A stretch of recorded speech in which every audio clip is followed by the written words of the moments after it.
Hello and welcome to the first meeting of four meetings of our Youth Center seminar, Artifice and Alienation, SF Cinema, Science Fiction Cinema as Critical Political Theory.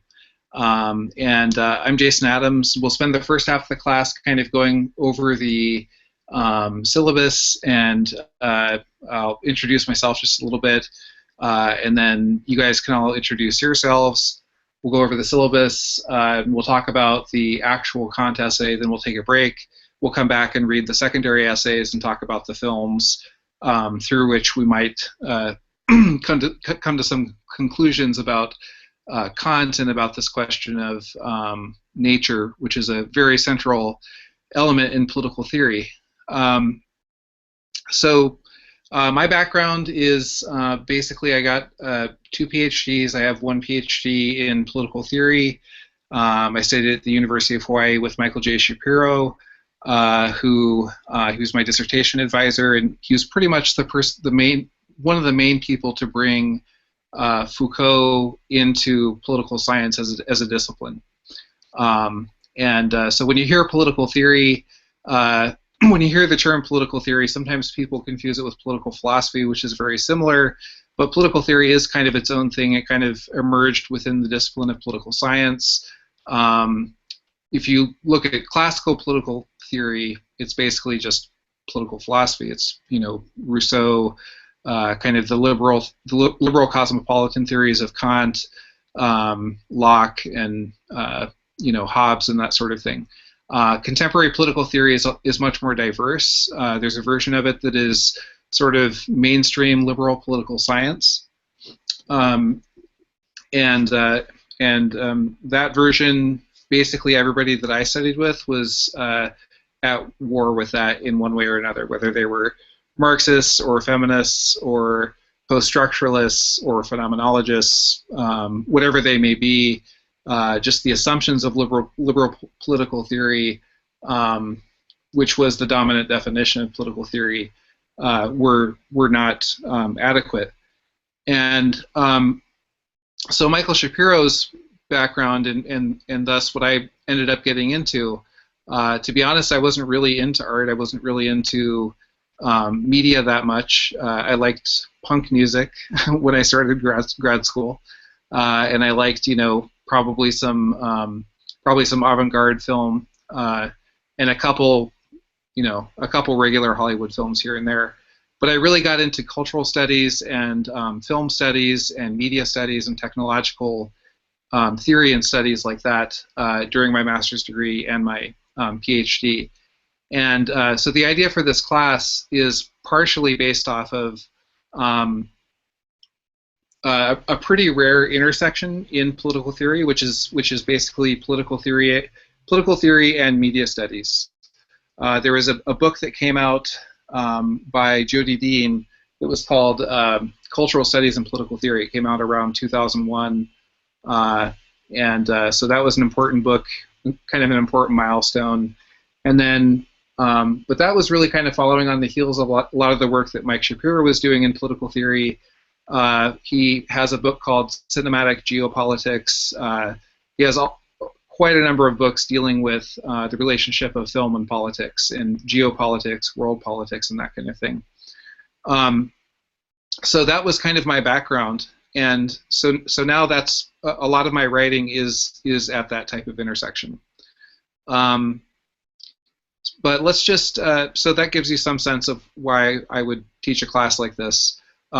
Wouldn't be exactly a typical cultural studies class, and it wouldn't be a typical political theory class, because we're working kind of like right at the intersection of both, is the idea here. And the reason I put critical political theory instead of just political theory is to mark it off from kind of mainstream liberal political theory, which is dominant in the political science discipline.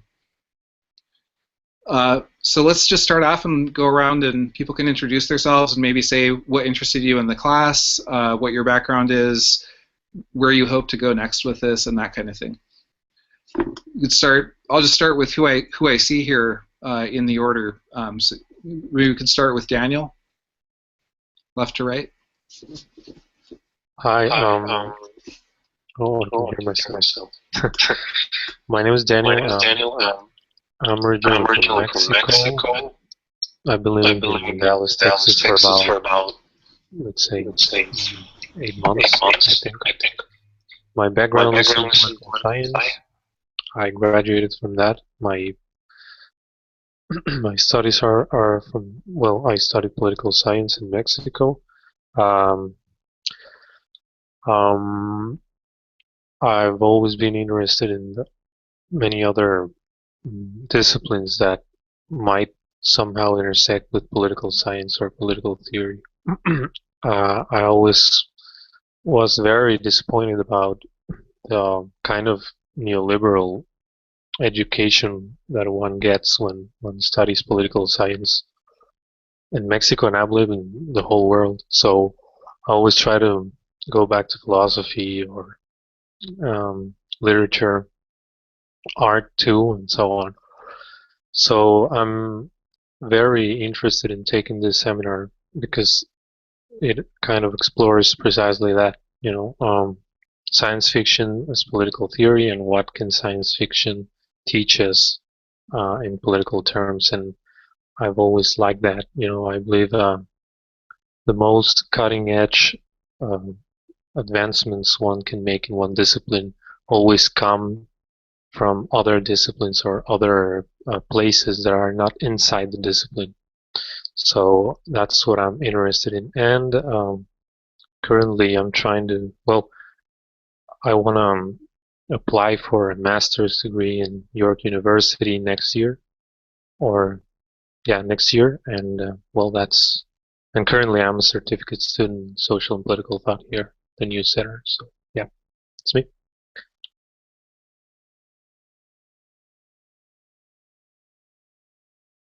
One of Daniel's first events that he participated in was with Shannon Bell, who's the chair of the department there. So hopefully that helps that you've interacted with her directly and all of that. But yeah, that's great. So let's move on to Derek.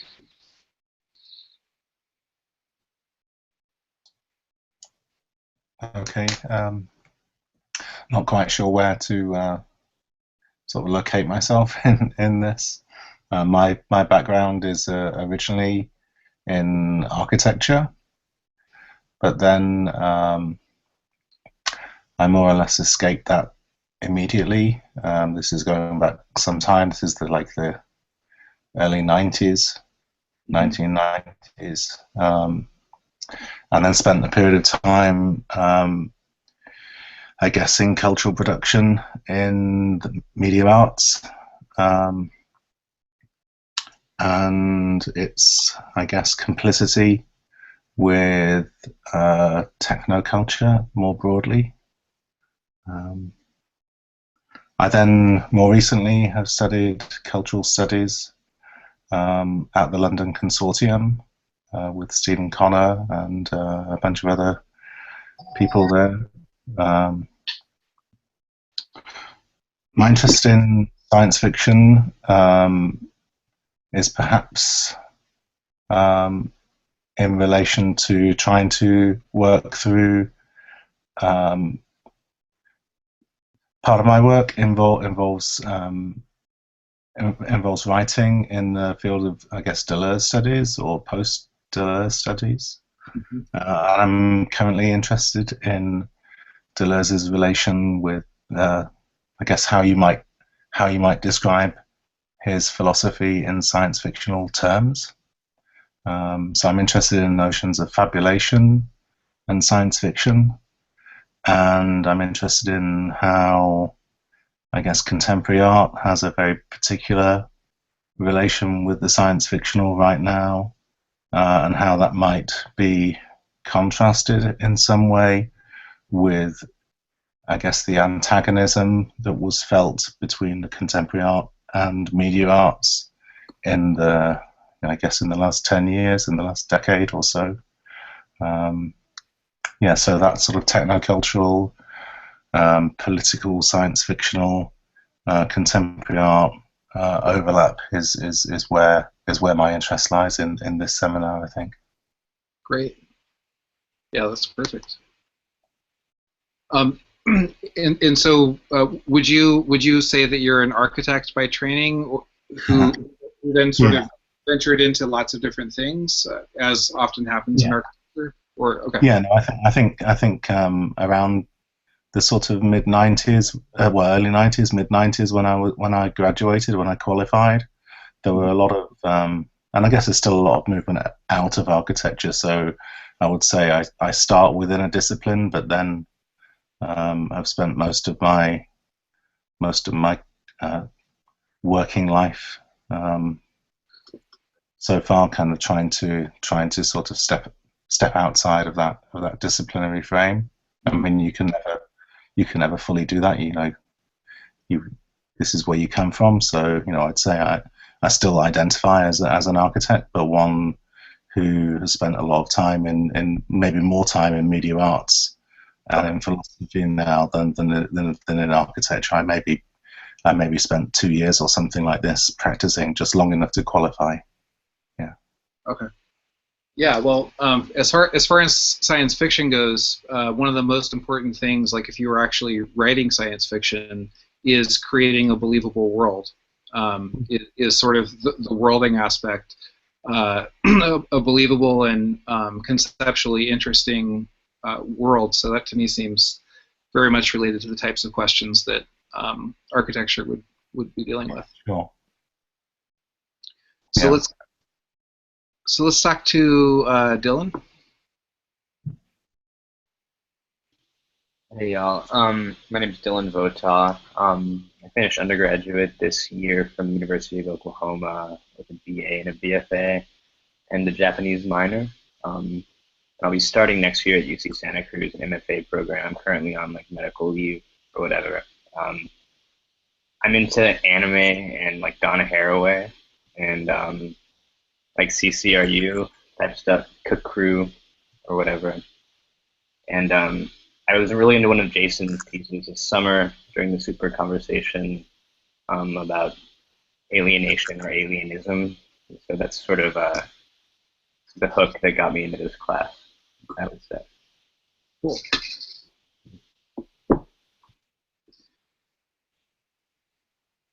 And what's the degree you're doing one at UC Santa Cruz right now, right? Yeah. It's digital art slash new media.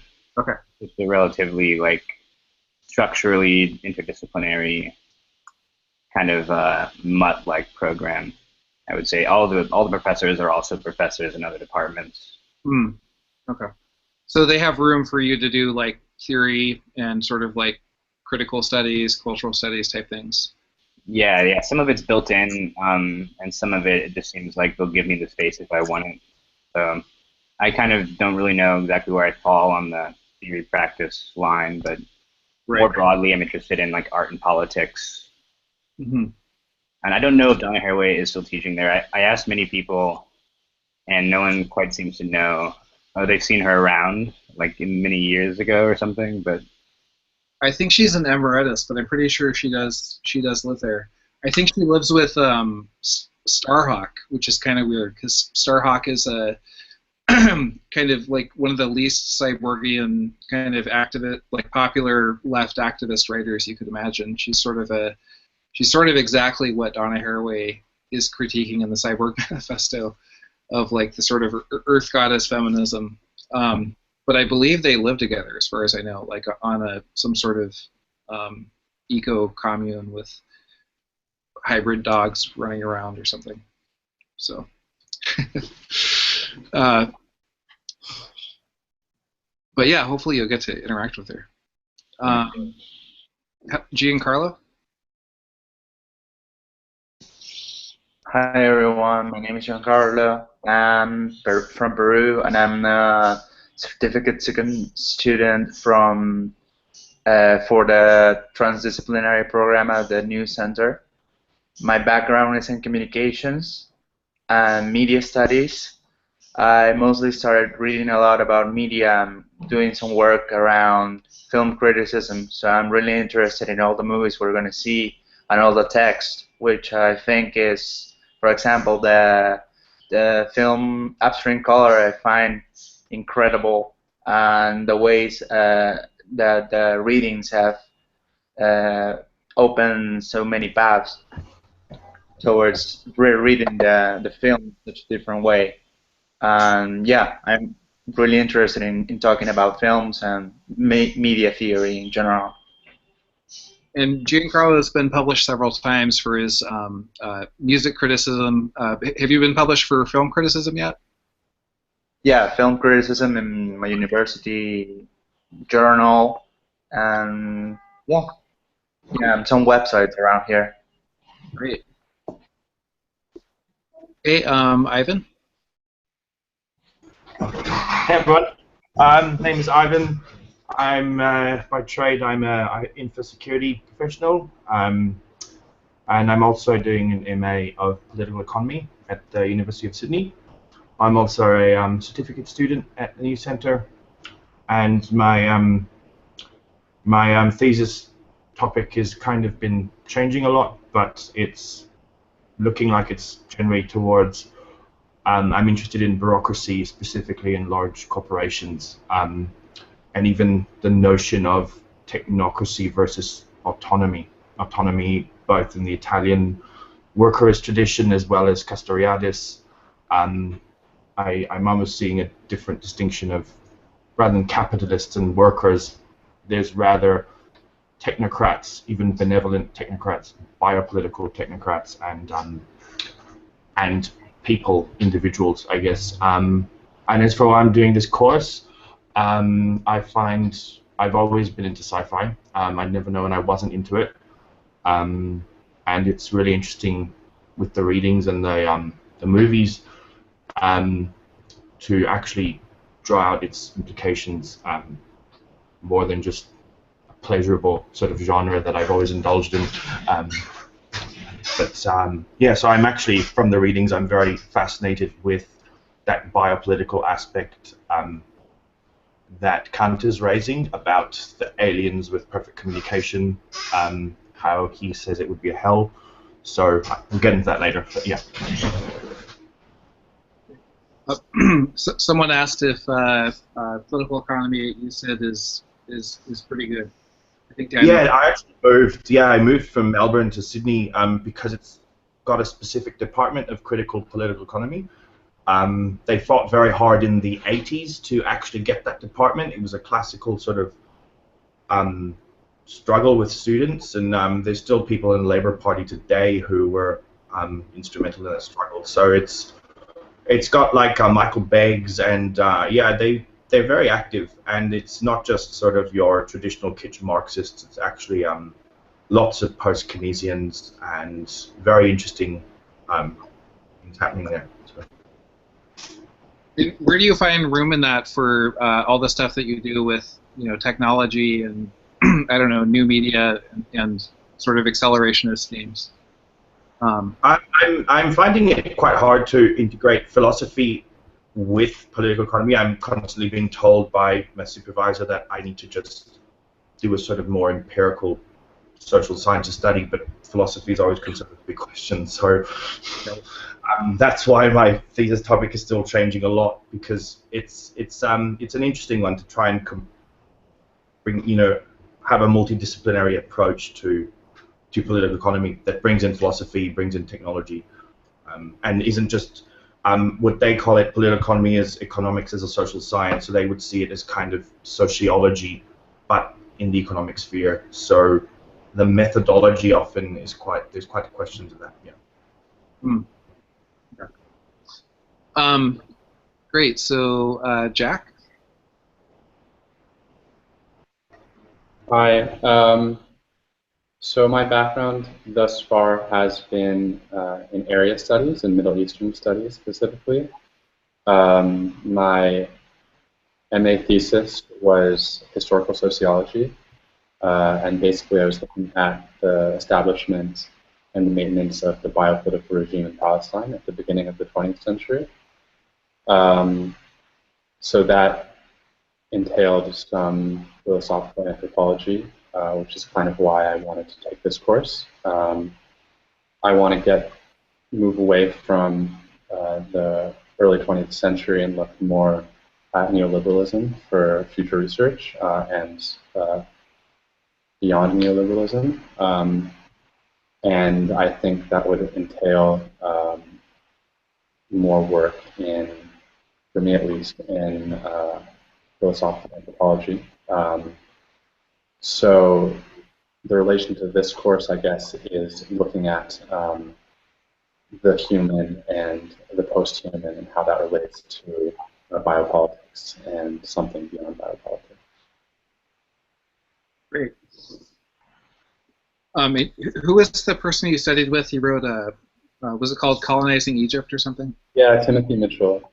Timothy Mitchell, who's like a major figure in kind of biopolitical theory, and especially in, because this is always the challenge with theory, in my opinion, is how do you do theory in a way that allows you to actually apply it to something and to give us a new kind of perception of a particular material question. Yeah. And, you know, I have plenty of respect for, you know, pure philosophy as well, but I mean, you know, it just seems like so much of academia is divided between those who do purely empirical work and those who do purely theoretical work. Whereas people like Timothy Mitchell, my own advisor, Mike Shapiro, hopefully my own work accomplishes this, are really trying to do both empirical and theoretical at the same time. Yeah. Which is maybe the problem that that Ivan was talking about. Mm. Where he is. Yeah, exactly. Let's see, Philip?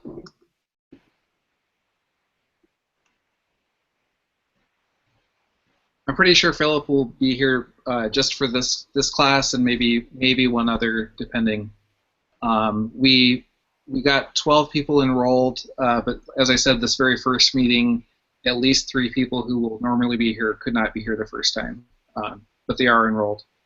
So Philip's kind of sitting in for at least one of those people who's missing.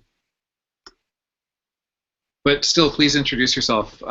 Philip has a really great kind of handle on film and especially on science fiction film. We were talking last night. Go ahead. Oh, I don't think your audio is working. Let's see if I can fix it.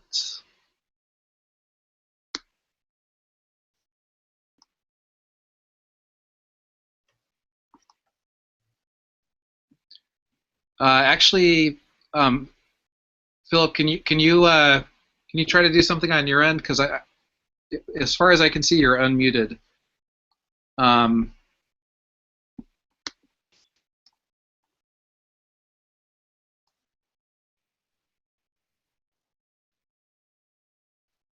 I still can't hear you. Let me try to mute you and then unmute you. Maybe that'll work.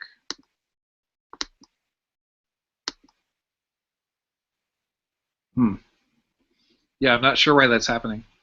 Do you want to jump out and jump back in? Because that might fix it. So we'll just go on to Quinn for now.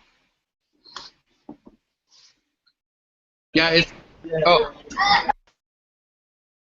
Let me Philip, yes, you are unmuted, but for some reason it's we're not hearing you. So I don't know if you could jump out of the Hangout and then come back in for a minute.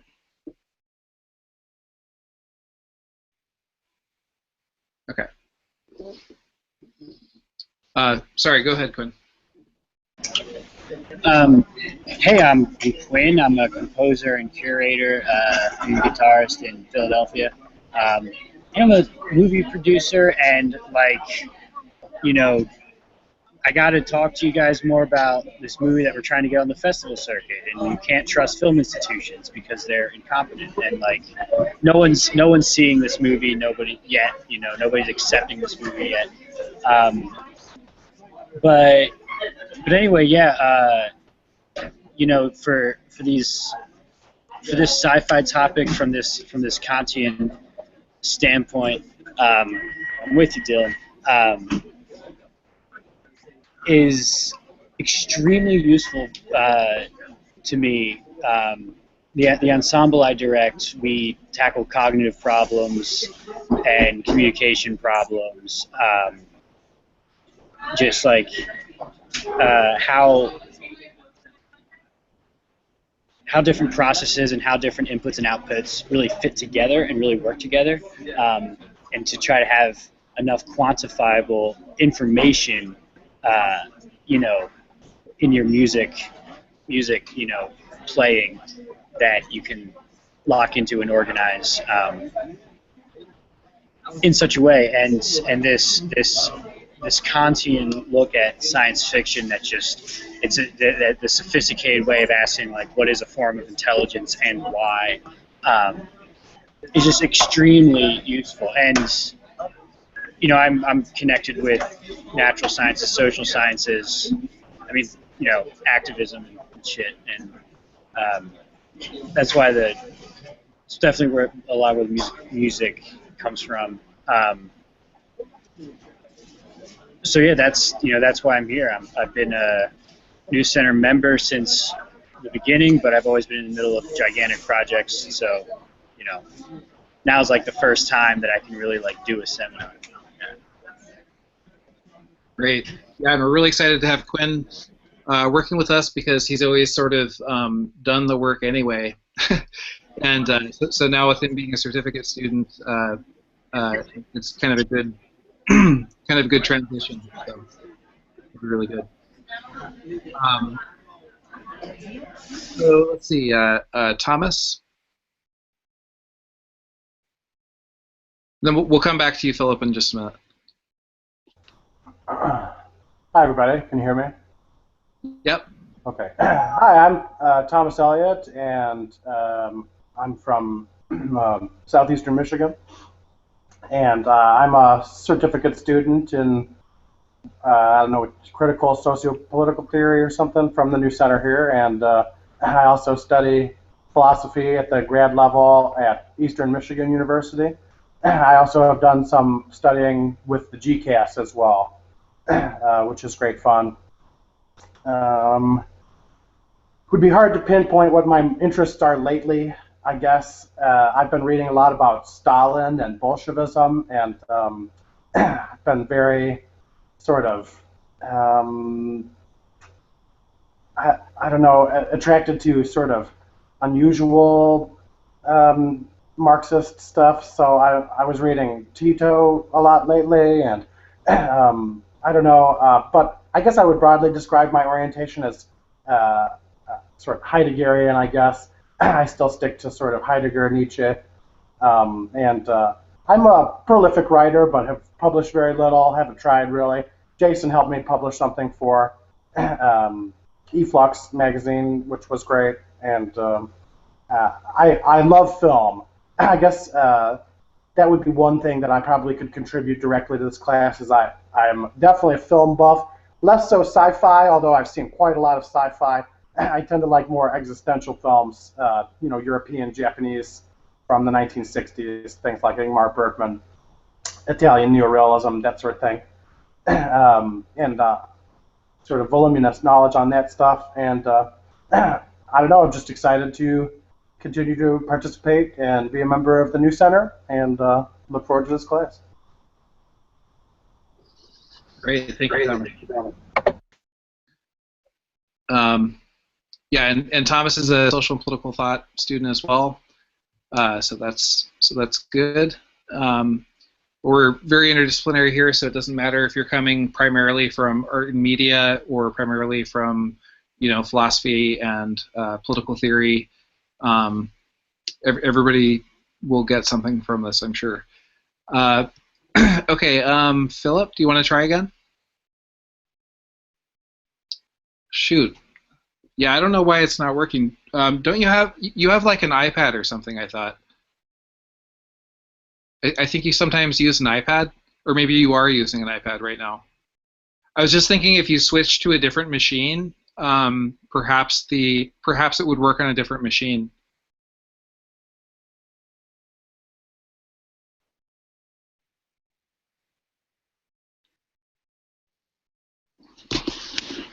While he's doing that, I'm going to, yeah, I guess he could type something too.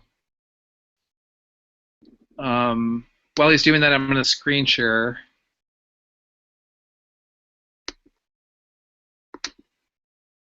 And pull up the syllabus.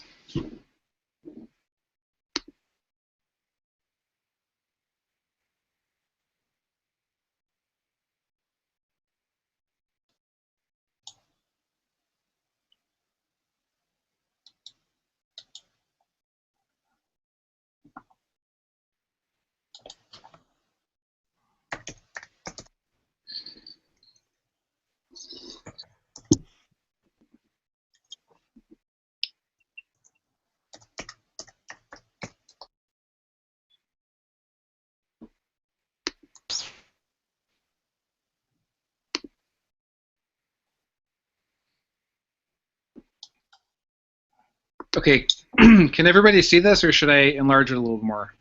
Let me enlarge it.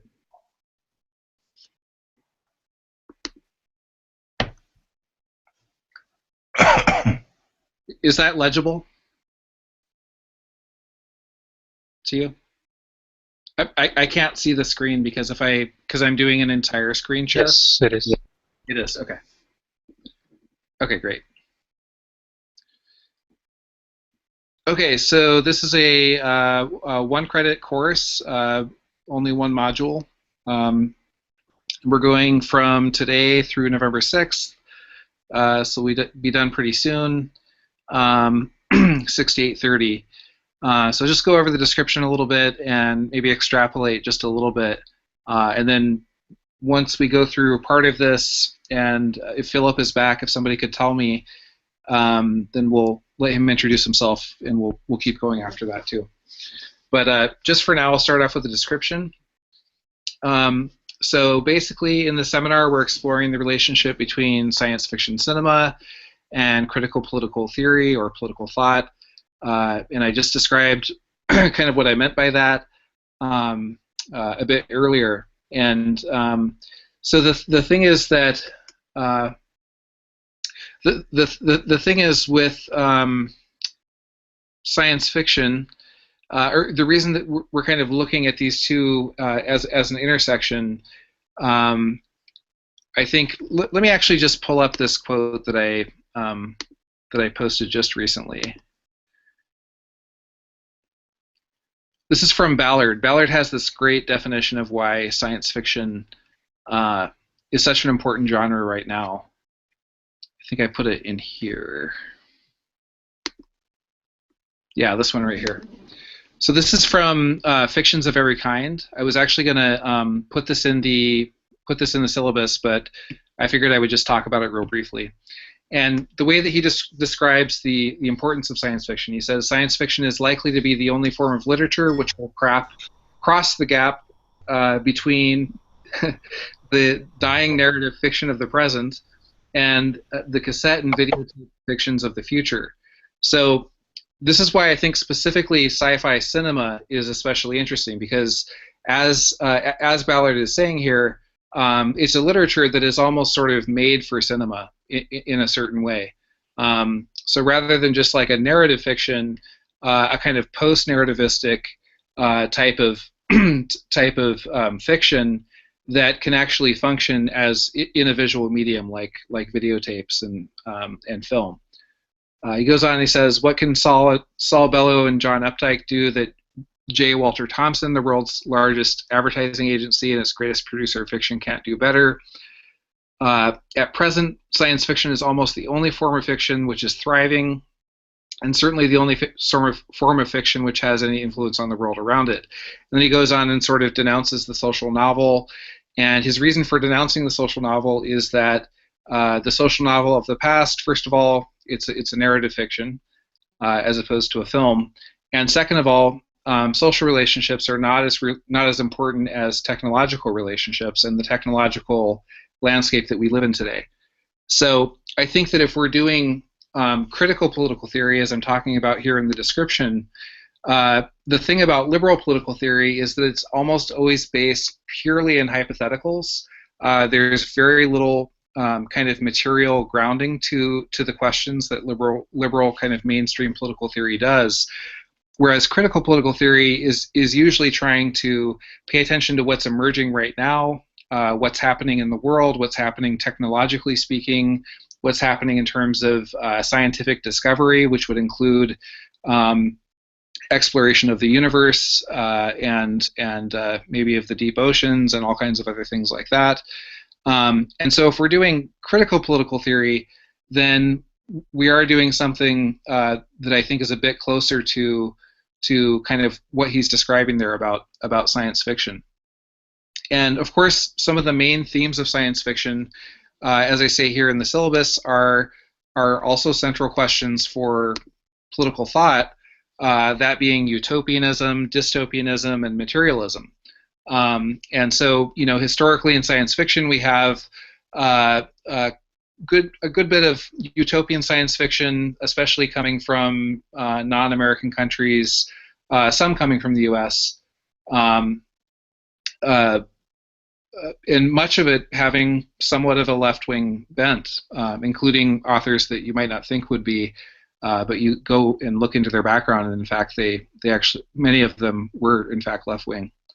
And then dystopianism, which I think is a peculiarly American product in many respects, and I think that that's obviously utopian science fiction has a political element to it because it allows us to think beyond the present that we live in right now. Dystopian science fiction is maybe a bit more of the Ballard variety, which is also very interesting and important.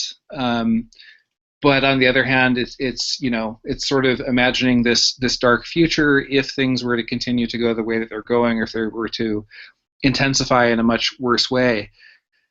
And then materialism is something. This is something that, and by materialism I mean something like new materialism or speculative realism type of thing. So with what I would call materialist science fiction, it's neither purely utopian nor purely dystopian. And examples for this are relatively hard to find because usually although it depends on how you define utopian and dystopian, because there is the variety of anti-utopianism, as Frederick Jameson once put it. So anti-utopianism would be a form of utopian science fiction that still has utopian elements. It's just a bit more maybe nuanced, a bit more complex and dynamic. It recognizes that things could very well go quite badly, but still tries to strive for something else. And sort of the quintessential image of this anti-utopian utopianism is, anti-utopianism is Ursula Le Guin. And then, of course, with dystopianism, you can find some materialist strains in that as well. Because in so many of the dystopian science fiction films that you can think of, there's this, it seems throughout the film that everything is very dire and very hopeless, and then by the end, it actually turns out that there is some cause for hope, and some revolution happens, like in The Matrix, or some complete turnaround happens, like in Minority Report or something like that. So really, so those are all obviously political themes, not simply political, but if we're looking at political theory, then we might think about how utopianism, dystopianism, and alternatives to both of them have a political aspect to them. So then I go on and I talk about how we're going to look at these themes through multiple conceptual personae, including the alien or the hybrid, the robot or the humanoid, automation, and artificial intelligence. So those are all, personae that we see coming up over and over in science fiction, and all of them, in one way or another, are expressions of some sort of distance from the classical liberal subject of conventional political theory, which is usually a human that is not deeply interrupted by technology and therefore is not a robot or a humanoid, that is an earthbound human is, usually kind of white male, middle upper class Christian, and therefore not categorizable really as alien or other or hybrid. And then automation, artificial intelligence, liberal political theory generally assumes a kind of sort of traditional market economy, but without much attention to the impact of technology and how new technologies and new forms of technology sort of mediate the way that economies function. So that's another form of abstraction that sort of takes us out of the liberal set of assumptions. So my idea for this class was to, as I say here, pay special attention to the classical political theoretical questions, looking at the question of nature, good and evil. Now, obviously, and that's what we're looking at the first day.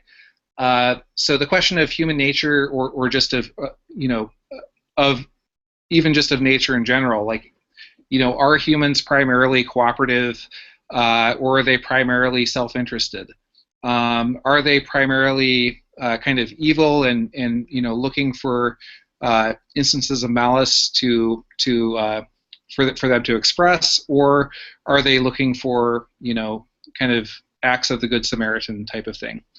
And depending on how you answer those questions, very, very often people break down into fundamentally kind of opposed left versus right perspectives. And usually those who think human nature is good will be sort of like the kind of classical leftists, and those who think human nature is evil will be the classical rightists.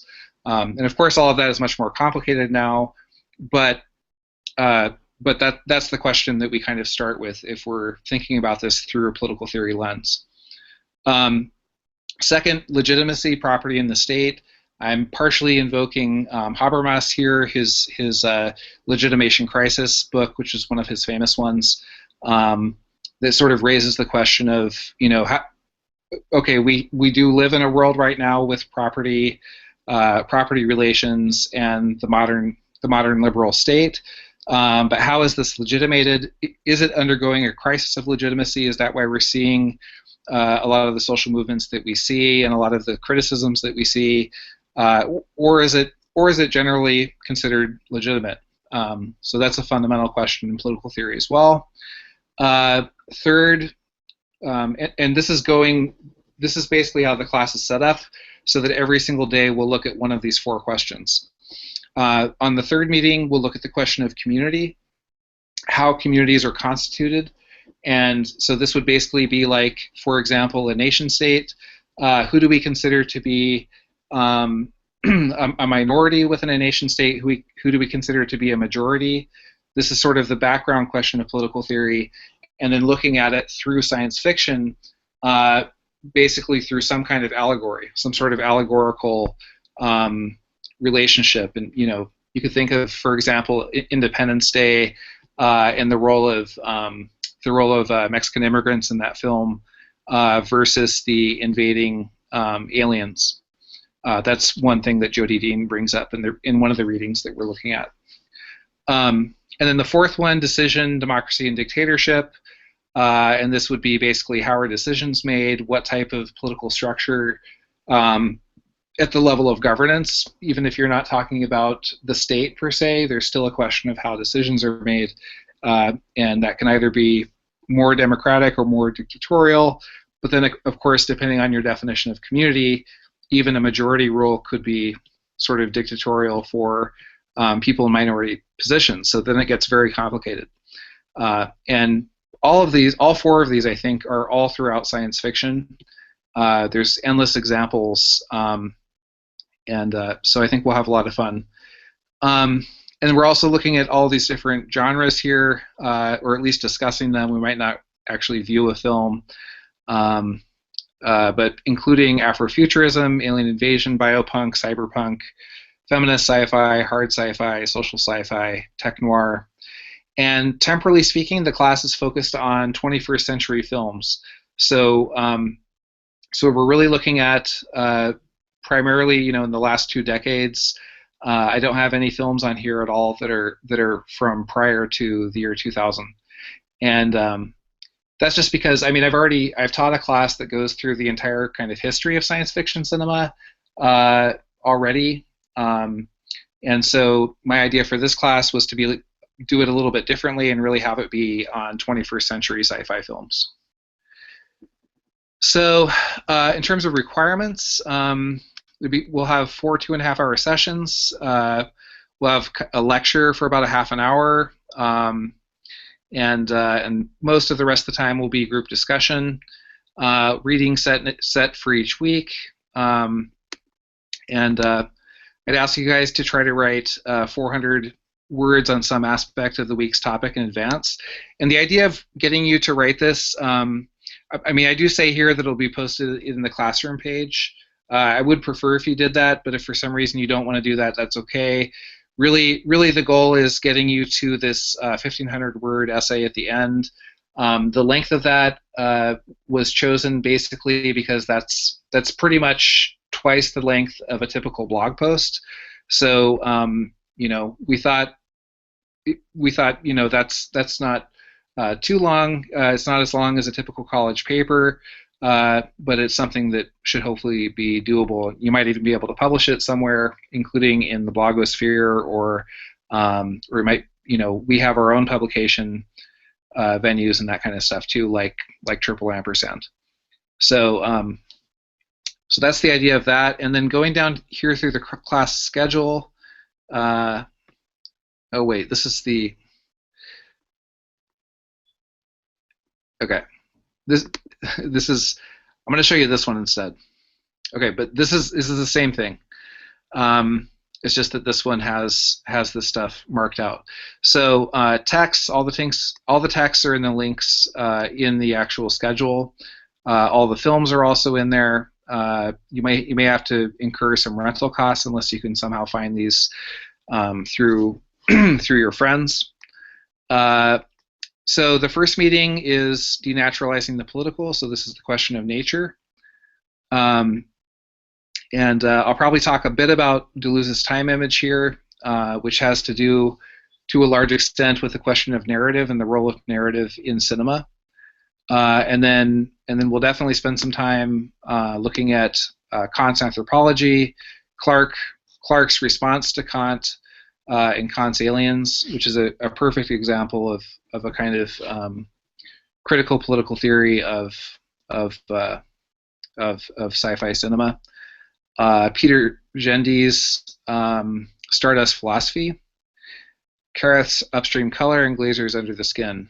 And then for the rest of these, I'm not going to go through each one separately, but you get the idea now from the description that I gave you. But I tried to group these according to the basic question. So the question here is legitimating the state, legitimating capitalism as systems.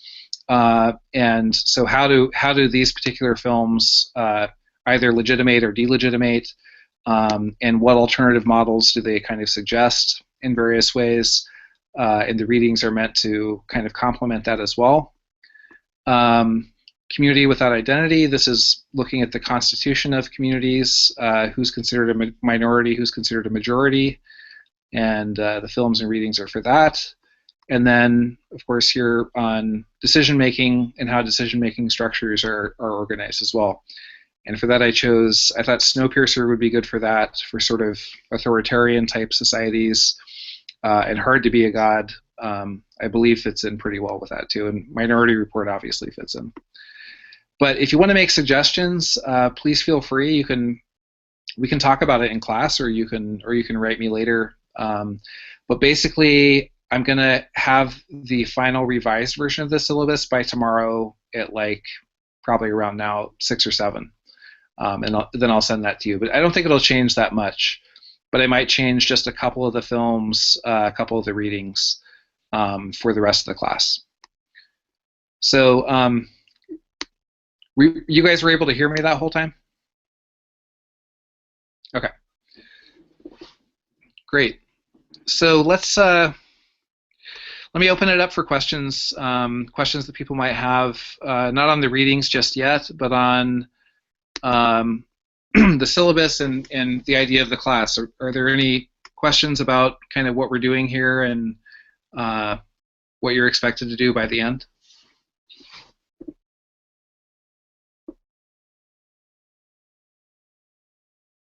So 2 400-word documents and then one 1,500-word document. Is that all? No, the requirement was. Or is it 3 400 words? No, I think it was actually 4. Let me look real quick. Yeah, for each week, students will write 400 words on some aspect of the week's topic. So what I was trying to clarify was that, I mean, it would be basically this is prep for discussion. It's just to make sure that you actually prepare for the discussion, and hopefully, really the final assessment, as I say here, the final assessment will consist of a 1,500-word essay on a topic that you agree upon with me in advance. So, so this part, I don't really, you don't have to do that as something to turn in to get a grade, but you do have to do this last part. You do have to do the 1,500-word essay. The 400 words is basically to encourage you to prepare for the discussions. And then if you post them in the Google Classroom page, other people will be able to respond and comment and that kind of thing. Sound good. Okay.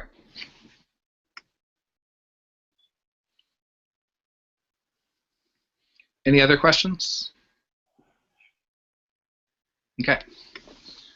All right, so we're at 7 o'clock right now. We have until 8:30 total. So let's talk about Kant's own writing that we read. I need to go grab the plug for my computer real quick because it's starting to slow down. But if you could just call up the anthropology on your computers while I do that. I'll be right back.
Hello, Petra.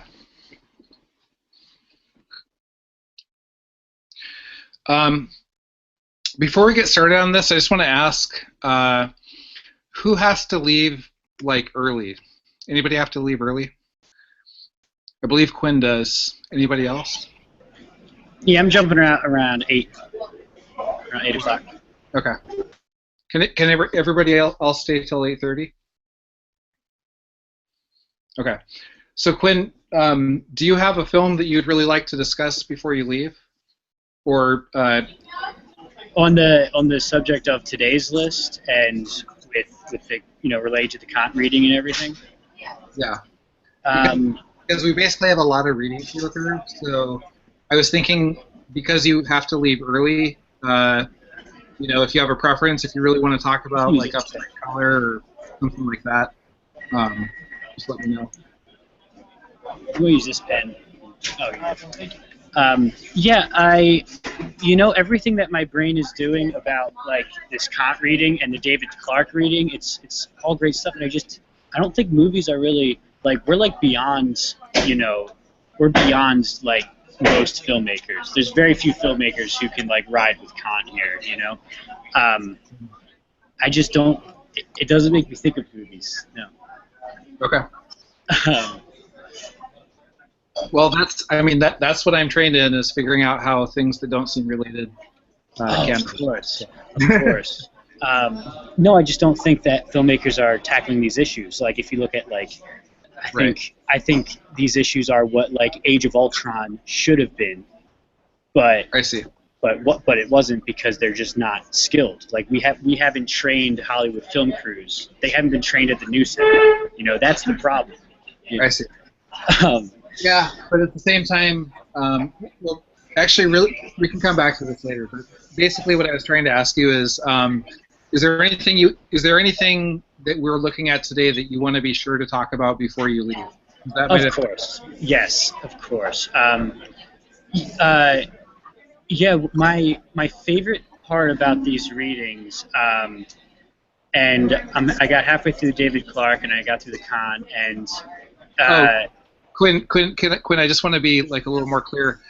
What I mean in that question is, can you just tell me the name of, instead of going into a discussion about it, can you tell me the name of what you would like to discuss? Do you want to discuss a particular reading or a particular film before you leave? Oh yeah. If so, which one would it be? Yes. I'm just trying to figure out. I'm just trying to figure out like the order of like. I understand. I understand. In the Kant reading, there's a footnote on page 9 that I would totally. I've got a lot of thoughts. It fits into a lot of things. Okay. There's a footnote on page 9 of the Kant reading. Okay. You don't have a preference, in other words. That's fine. Oh no, not really. Okay. Well, let's start with Kant, and then we can take like just a little break. Of course, we don't have to do this all in order. We can also just kind of talk about the films where it's relevant.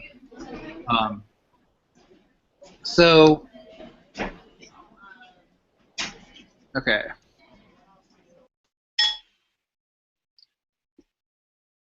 So basically, Kant is talking about, so with the actual Kant reading, of course, all of these readings are related around the same subject, so we could just sort of freeform it, but I thought maybe for the first one we would go through some of their more systematic aspects.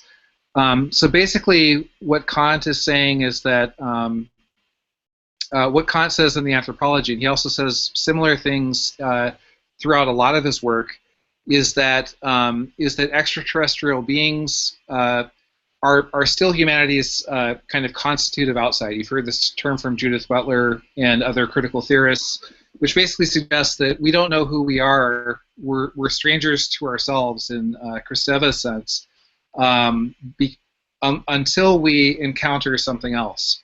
And this is a fundamental disruption of the assumptions of liberal political theory, which usually assume a kind of free-floating individual that is not constituted by, that is not relationally constituted. But even here, Kant, even though Kant is one of the primary holders of that tradition and origins of that tradition, nevertheless, he kind of undermines his own argument in some ways in this late piece of work from him. So that's one thing that makes it really, really interesting. It's sort of like you may know of the relationship between the three critiques. The critique of pure reason, the critique of practical reason, and the critique of judgment. In the critique of judgment, in many respects, he actually ends up undermining his other two volumes because he starts, disrupting the idea of a rational a priori as being necessarily the sort of highest form of perception, and kind of opens up a way for more aesthetic forms of perception and those having value as well. So here, in a way, you know, you have the liberal human subject of kind of classical political theory and philosophy being destabilized by Kant himself, where he says, okay, well, if humans are the highest existing rational terrestrial beings, if we compare ourselves to other animals, and this is already a big assumption, but this is what Kant is assuming, and it's definitely at the heart of liberal political thought, that humans are in some way fundamentally the highest life form and the most rational life form. And so as a result of that, when we compare ourselves to other animals, you know, and we ourselves are also animals, but when we compare ourselves to other animals, we notice, according to Kant, that that we have higher rational skills. We have a greater ability to do a great many things, and so it's because of animality. That's how we can know what humanity is. But what he admits here at the very end, in this very late piece of work, he does something very similar to what Critique of Judgment does to the other two critiques, and that is that he brings up something for which there is no clear evidence at all. Although in his time there was a lot more people who widely believed in the existence of extraterrestrials, including many philosophers, and Kant himself pretty clearly, I think, did believe in extraterrestrials. But basically, he says that because we haven't met them yet, we haven't you know, interacted. As a result of that, we don't have any firm sense of what the human actually is. You know, we can compare ourselves to animals, we can compare ourselves to other things here on Earth or things that we've encountered, but because we've never encountered extraterrestrials, the most we can assume is really not very much, and ultimately we cannot determine what human nature is. Now, this matters a lot for political thought, because political thought, you know, with Rousseau's sort of noble savage imagery, which much sort of left and socialist thought has relied upon, which basically says, in a state of nature, the nature of human nature is fundamentally cooperative, but capitalism corrupts that nature. Capitalism turns us in other directions and makes us greedy. The modern state also kind of divides us and interrupts the possibilities for solidarity. The police and the prisons and all of the kind of arms of the state apparatus cooperate to prevent natural cooperation. You know, spontaneous natural cooperation. So the argument from the Rousseauians and from many leftists who unknowingly adopt Rousseau's assumptions and sort of post-Rousseauian assumptions is that if we didn't have the state and if we didn't have capitalism, people would probably just freely cooperate, because, and their argument is usually been that that's how humans are, that's human nature. On the right-hand side, you know, the more typical argument would be from Hobbes, where he says, no, the state of nature is not like that at all. It's a war of all against all. People are trying to, you know, realize themselves. We're constantly, he uses the metaphor of motion quite a bit. We're kind of like billiard balls. We're constantly in motion trying to express our capacities, and as a result of everybody doing that at once, people collide, and you end up, you know, you end up with the need for a kind of absolute state. So Hobbes's argument is that because the state of nature is a war of all against all, we do need this sort of overbearing force. So when Kant here comes along and says that we don't know what human nature is, you know, that it's somewhere he says that it's like fundamentally insoluble. That's a huge thing. I mean, that's very much going into the direction of, you know, Nietzsche, Deleuze, pretty much all continental philosophy following Nietzsche. And here Kant himself, the kind of, at least his political writings, maybe not all of his philosophy, but at least his political writings are liberalism, liberal political theory par excellence. He's kind of the origin. So for him to say this, to fundamentally admit that we don't know what human nature is, and that we can't know without actually encountering aliens, is a really important kind of aspect of his writing. Now he does technically say that we can definitely observe malice, we can definitely observe foolishness and a propensity to lying and things like that, but we don't really know, even though we have those properties, until we meet aliens. For all we know, humans are the most rational, the highest life form in the universe, perhaps. So the only way that we would know differently is if we actually met aliens. So what this leads them to politically is cosmopolitanism, and this is something that Peter Gendi talks about as well in the video. If you watch that one, he just briefly touches on it, but basically Kantian cosmopolitanism is more or less in the realm of the United Nations, sort of enforcing what he calls a perpetual peace. That's intended to basically prevent war and embrace a kind of cosmopolitan framework. But cosmopolitanism has come under a lot of criticism for various reasons, and we can talk about that later. But so just a few quotes here directly from the reading, and then I'll open it up for discussion. So Kant says, it's noteworthy that we can think of no other suitable form for a rational being than a human being. Every other form would represent at most a symbol of a certain quality of the human being.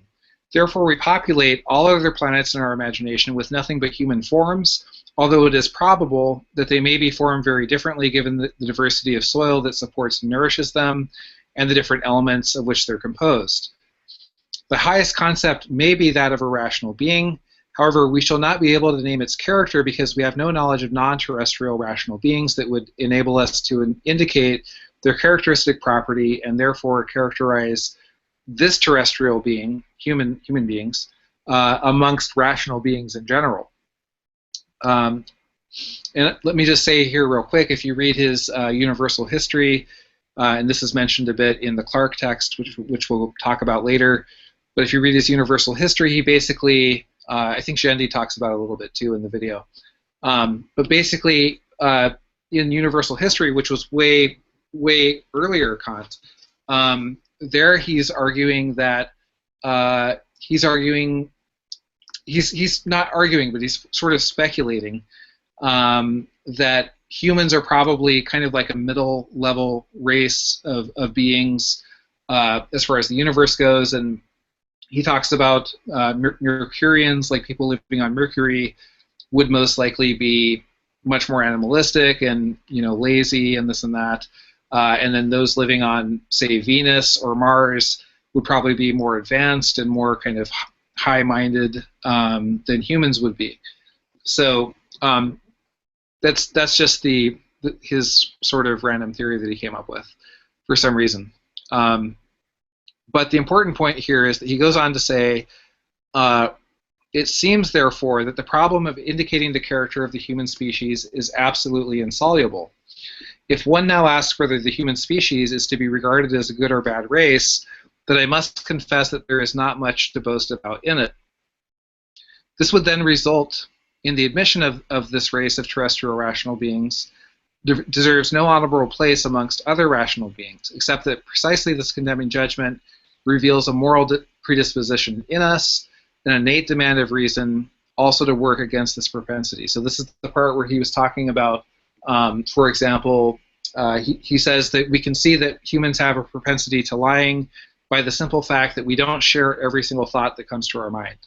And he kind of draws up a sort of speculative fiction of his own, where he imagines an alien race that would be unable to contain their thoughts, and therefore would constantly verbalize, constantly externalize the thoughts that come to them.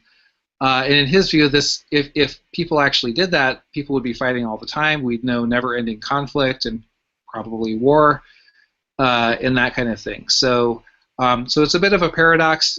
He doesn't seem to be sure that he thinks that that would even be a good thing necessarily. But on the other hand, the human version, where we withhold thoughts and we don't share them, is to him also a kind of lying. And this lying leads to corruption. And that corruption leads to the problems that he sees as being more or less innate in human beings. So he says, so this presents the human species not as evil, not as necessarily evil, but as a species of rational beings that strives among obstacles to rise out of evil in constant progress towards the good. And in this, its volition is generally good, but achievement is difficult because one cannot expect to reach the goal of the free agreement of individuals due to our propensity to lying and malice and that sort of thing. But only a progressive organization of citizens of the Earth organized into and towards the species as a system that's cosmopolitically united. Which, in some ways, a lot of people who advocate world government, like Alexander Wendt, Albert Einstein, there were a lot of figures right after World War II, very prominent figures who advocated world government. And this is basically what he's talking about here. He's basically talking about, when he says cosmopolitically united as a species or the citizens of Earth, he really means citizens of Earth, basically. I think he makes some room for obviously he makes room for the modern liberal nation state, but somewhere in there, there's a sort of globalism that is playing a role as well. And so some interesting things there to talk about, and I think we could start with that and then maybe go around. I just wanted to address Quinn's question about how the films might relate to some of this. I think in Upstream Color, I think in both of these films, kind of one thing that we really see is a sort of indistinctiveness between the human and the alien. Especially in Upstream Color, when the parasites begin to infect them, and that sort of thing. And soon you have the humans laying with the pigs, and the pigs laying with the humans, and all of that. And it seems that this sort of natural hierarchy, or this great chain of being, is beginning to break down a bit. So I'll just start with that, and then we can open it up.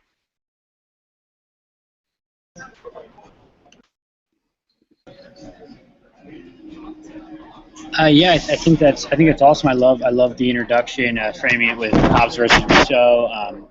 I love where Kant went with this. This society that can't think to itself, and there's also a note I saw in Giuseppe Longo and he was reading like archaeologists about the origin of the alphabet, and he said that the written word existed for I think it's 3,000 years or something, a lot before people started reading to themselves. They were only reading out loud for thousands and thousands of years. Right.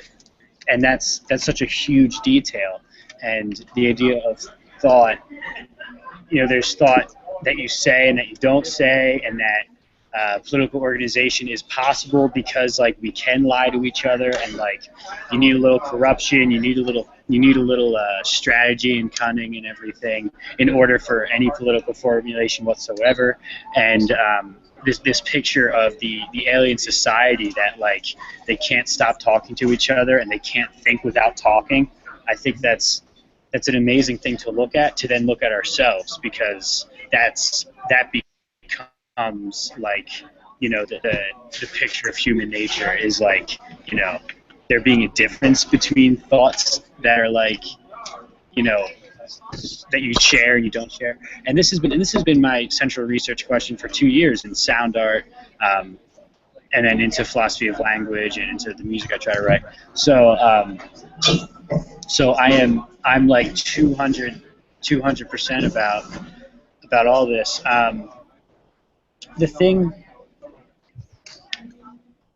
I don't remember. I was gonna connect it to something else, but yeah, the way you framed it with Hobbes versus Rousseau is very useful, and I think what we're looking at right now, because we're still in this like liberal democracy. I think in Star Trek, the United Federation of Planets, like that's a liberal democracy. That's like the Jeffersonian model. It's just we are expected to believe that 300 years that after I was thinking about this a lot. After 300 years of a Jeffersonian model, like we haven't really addressed racialization. Yeah. And like when we watch Star Trek, we're supposed to expect that like another 300 years of the same model will magically address racialization, which is just ridiculous. And here's that one note that I almost forgot is this comes up in Kant and it comes up in music and in the David Clarke reading. Well, there's the part in the David Clarke reading. I just want to say real quick before I forget. But when you were talking about verbalization versus withholding, I mean, this is obviously a major theme in Foucault as well, and a big part of kind of what the liberal subject is, the liberal human subject is basically individual freedom, and the ability to decide what you share. I mean, one example of that would be the ability to decide what you share and what you don't share, and what you verbalize and what you don't verbalize. And so this, you can kind of see why Kant, as sort of like one of the originating figures of liberal theory, of liberal philosophy, why he would find this to be fundamentally alien or fundamentally different from human beings, because to him, the human essence is that we are sort of free-floating individuals who should always have the right to decide what is shared and what is not shared. And so we have this sort of privacy is a very fundamental aspect of liberalism and of individual kind of individual freedom, I guess. Whereas if you had a kind of alien society that could not even think without sharing what they're thinking, that's almost like this whole concept of oversharing. You could take that further, and you could say that this is a type of over communalizing. It's a type of it's a type of over collectivity. It's too much collectivity. It's an excess that goes beyond what kind of capitalist or market-oriented liberalism can permit. Can I say something? Please, yeah. I think sorry, let me take that. I think what was most interesting to me and really most helpful is kind of what you just mentioned about the direction that Kant is going by bringing up the fact that we are able to be autonomous because we have a capacity to not share. So I think what he's trying to do here, if we think about method, is that he's looking actually at the material in the sense that we, as humans, it's not human nature per se, but there is this capability to keep things secret and keep things within us. And I think so. Going in this direction is much more helpful than just looking at what is human nature in the sense of the myths of Hobbes and Rousseau, which are, while they're interesting to think about, I think it's just that it's a sort of myth making, to serve present purposes for both of these thinkers. So I think what Kant is doing is helpful in the sense that he's both saying, you know, this kind of question about the about human nature that we find, or the answers we find in Hobbes and Rousseau are not so helpful. We can't answer them. You know, there's epistemological limits. But what he is also doing is saying, but this question is still relevant and important, but we have to look at it from a different angle. And so this is the kind of direction we need to take this question in. There's no possible way to answer fully this question of what is human nature, but there is a way to interrogate our capacities, you know, from a biological, physical level, structural level, and at the same time look at how we're also produced as humans as well. And I think that's kind of the direction that's the most interesting, kind of seeing both halves of these, what's biological, but it's also what you could call social, I guess. It goes beyond these myths of Hobbes and Rousseau. Right. Well, no, I think your point about the myth making is really interesting, and I think this could be, and I hope Philip's microphone is maybe working now. Are we able to hear you now? No. Can you hear me? Yeah. No. Yeah. Let me just do a segue, and then hopefully you can respond to my segue, which will kind of come out of what Jack was saying.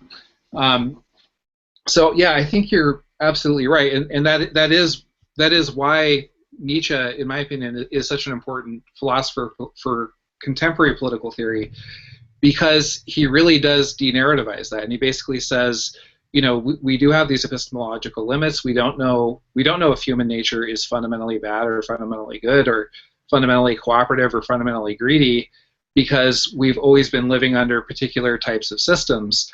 And but that also means that we don't have a guarantee that just because we take away capitalism or take away the state, that doesn't inherently mean that we're going to spontaneously cooperate or spontaneously be democratic. We could be very undemocratic without the state, and we could be very uncooperative even without capitalism, perhaps, depending on what replaces it. So that kind of openness to human nature there, I think one thing that it does is it denarrativizes what human nature is. It denarrativizes what the human propensity is in the political sense. And that's a very important thing because it opens up potentiality.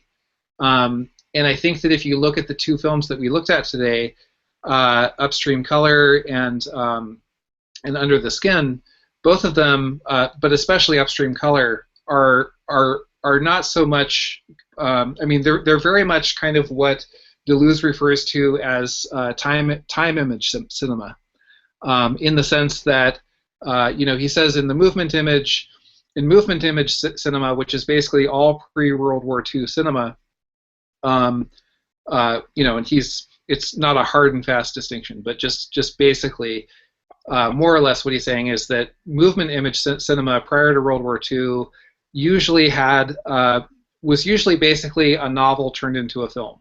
And it was very kind of novelistic in the sense that there was sort of a beginning, middle, and an end, and kind of what he's drawing on here is Henri Bergson. Henri Bergson has this theory, basically a theory of habit, which goes back to Félix Ravesson, who has a really great book called Of Habit. And basically what the idea is that we have a perception. So this is why he has, in the movement image, he talks about perception images and that sort of thing. So for Bergson, we have a perception, then we have an affection, and then we have an action. And these things become habits. So let's say I just saw Dylan puff on his vaporizer. So I had a perception, and then I have an affection, like a physical affection, like, oh yeah, I haven't puffed on my vaporizer for a while. Maybe I'll do that now. So then that leads to an action. And this is basically kind of Bergson's theory of like a perception, affection, action. It turns into a chain, and this becomes a kind of a story. It's a trigger. It's kind of a myth, I guess, in the way that we're talking about here. But yeah, and Tardet. But basically, the goal for Bergson is to become aware of the affection moment, because the affection moment is the moment in which habits can be disrupted, in which habits can turn into other types of things. And if you go back to Ravesson, basically what Ravesson advocates is the habit of breaking habits, the habit of becoming capable of creating new habits. So when Deleuze mobilizes this in the second volume of the Cinema books, the time image, basically what he's saying there is, he says one of the really interesting things about a lot of post-World War II cinema is, and perhaps films like 2001, perhaps films like Upstream Color, is that they're not purely narrative films. They're almost like pure time. They're pure affections that kind of allow you to get into that process of perception, affection, action, and disrupt it in favor of something else. So going back to this idea of the Rousseauian kind of myth-making that leads to kind of classical left-wing thought, and Hobbesian myth-making that leads to kind of a lot of classical right-wing thought, I think that by denarrativizing that, as Kant does here in the book, I think that if you were writing a paper, you could definitely draw a connection between his sort of denarrativization of human nature and a film like Upstream Color's denarrativization of the function of film, of the function of cinema. And here's where I'm hoping Philip will jump in and talk a bit about 2001 and kind of why 2001 was such an important science fiction film in terms of this question of narrative and that sort of thing. Can you hear me? Yeah. Good. Okay. I was something that Ian Carlos said in the group chat where he mentions that a film. I had asked whether one needed to distinguish between films that somehow reach otherness by the use of imaginative technical means, and others which I put Upstream Color, and others like Independence Day, which can be read as a cultural text, but simply reproduce the liberal subject or a certain standard plot. And Giancarlo pointed out that Upstream Color draws on the experimental tradition of people like Nathaniel Dorsky, and you can say the same thing for Kubrick too. Many people have noted that he watched Michael Snow's Wavelength and drew on that in 2001. And I think the time image is a good way to think about it. I always explain it in terms of drama and dream when I try to talk about the differences in cinema, in this really immersive cinema that starts to develop in the 60s, and let's say with Antonioni or whoever you want to put.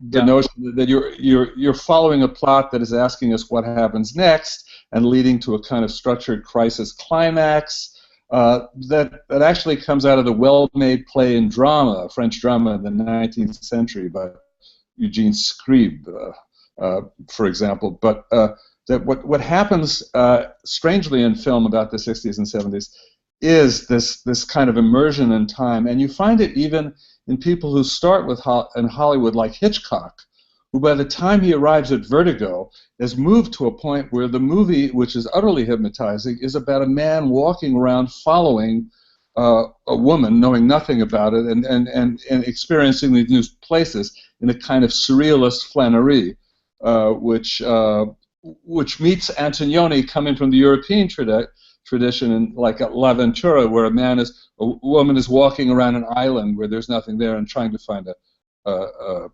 disappeared friend.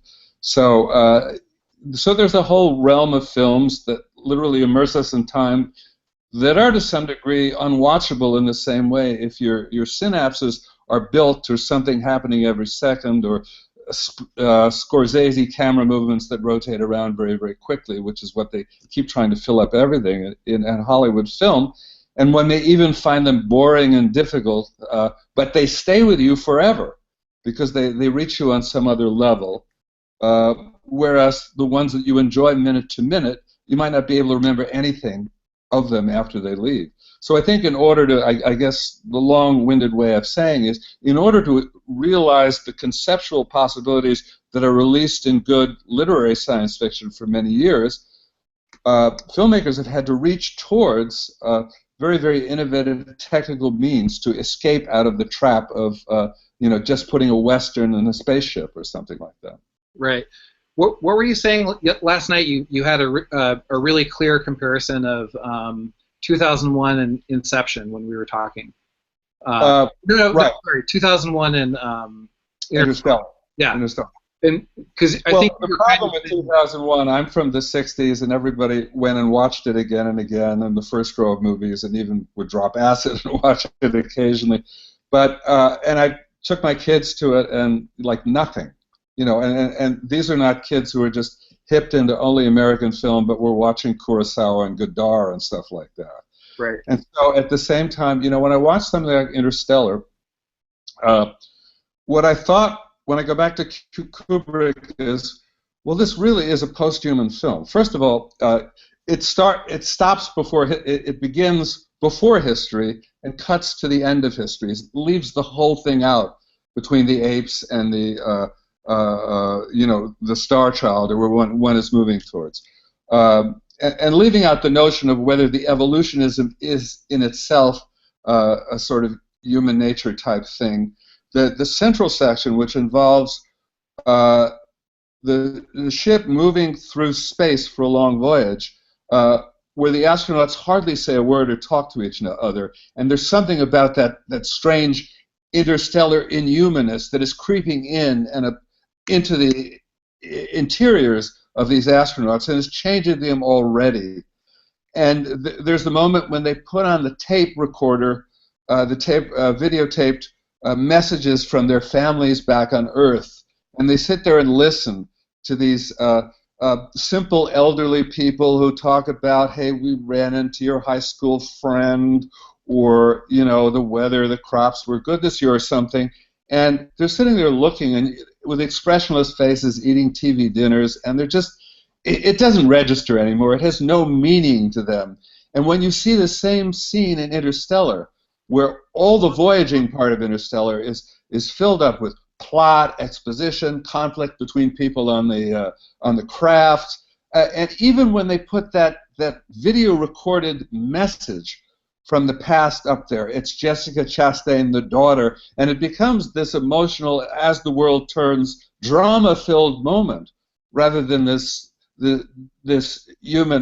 moment of utter disconnection that it is in Kubrick. So again, one takes one gives us, but one tries to pass them, to dismiss them with the human story to fill up and to some extent Gravity escaped from that in its immersion in the phenomenological world of being in a space where bodies simply have to interact with things that are orbiting around them, and that's the part of the film that I think people found most immersive. And then they put in the Sandra Bullock character arc, dead child redeeming oneself, to fill up time, which is just the necessity of making a film in Hollywood now. But really, the other thing is what reached back to 2001, which made its moments about things like pens floating up in the air, or a flight attendant serving dinner and walking up the side of a capsule. Mm-hmm. Mm-hmm. Right, and also with oh, now I'm getting an echo. I think I need to mute you probably. Sorry. Another example would be, in Under the Skin. Very often, it's hard to make out what people are even really saying, and in a film, especially in a lot of science fiction films, if it's not really a time image type of film or an immersive type of film, very often what happens and what they do is they'll have sort of a voiceover, or they'll have somebody who explains all this detail, like that explains what we're looking at and says how we got to where we are right now, and that sort of thing. And so I think that like that kind of thing is very much kind of going more in the direction of like focusing on narrative, and it's basically like it might as well be a novel. It might as well not even be a film. So I think in some ways what Deleuze likes to do, I mean, even if you read like What is Philosophy, he doesn't denounce philosophy. He doesn't denounce science. In fact, he embraces them. But he really likes to take them on their own terms and really think about how film itself is a form of thinking. So instead of saying that like we're going to sort of colonize film through philosophy, instead he wants to say, no, film itself is a form of thinking. It's thinking that's central, not philosophy that's central. It's not that we have to try to make film into philosophy. It's that we have to understand how film itself, through editing, through cuts, through particular types of shots, through the choice of, for example, whether to use a voiceover, whether to explain every little detail, or to leave that kind of open, as in 2001 and Upstream Color and Under the Skin, that those choices are choices that themselves are expressions of a particular type of thinking, and they have philosophical and arguably political implications as well. Let's maybe turn to somebody who hasn't spoken yet.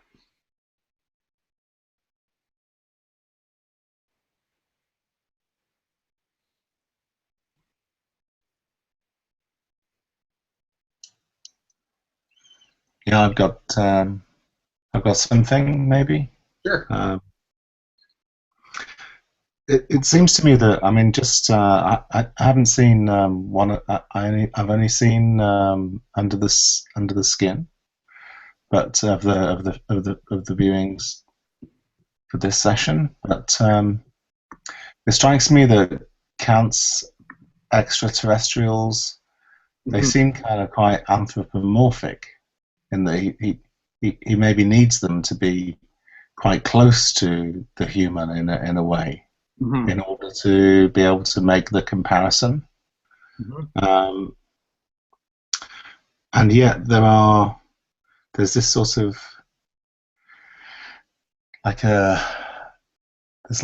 within science fiction there seems to be this sort of shifting of scales or registers of the extraterrestrial. Yeah.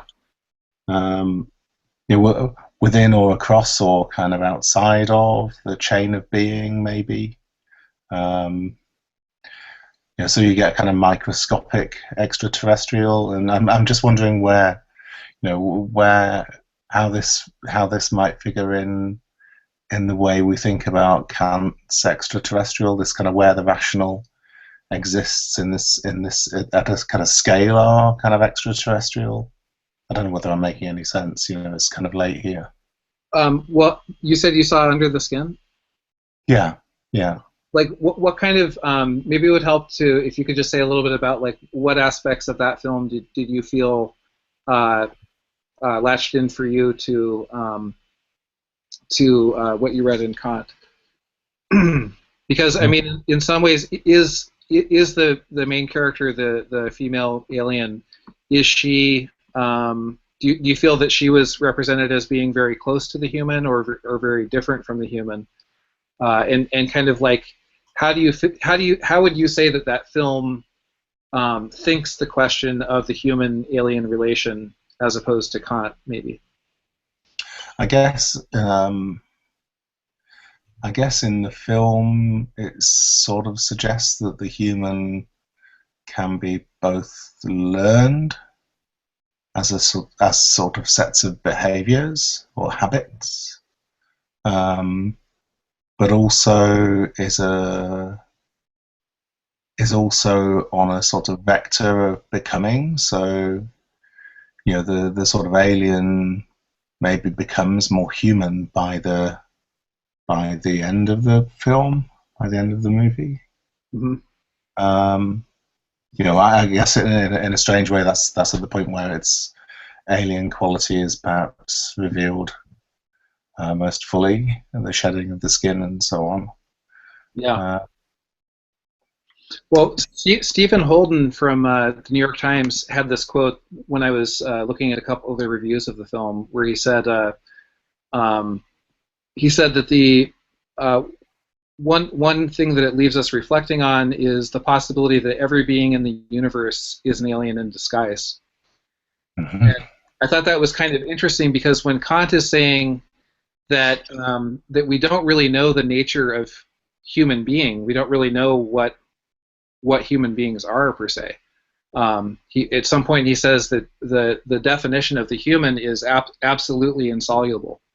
So if it's absolutely insoluble, then what is really to fundamentally distinguish us from the alien in the first place? And like all throughout the film, she is basically, she does learn how to take on that identity, and passes in basically every situation as human. But what if humans themselves are passing as human? Yeah. Kind of thing. Yeah, I guess the disguise and the kind of lying, Mm-hmm. they kind of have this relation here, don't they? Yeah. Yeah. I'd like to interpret that, or kind of read that, in terms of a shortcoming, let's say, of liberal political thought, in the way that even Peter Gendi talks about in the video you gave to us, Mm-hmm. where he speaks about some chapters of Twilight Zone, the TV series. Yeah. And he says that a recurring theme is that once humans reach the kind of last frontier, they go deep into space. They find another planet where humans are there once again. I mean, where they find themselves. Right.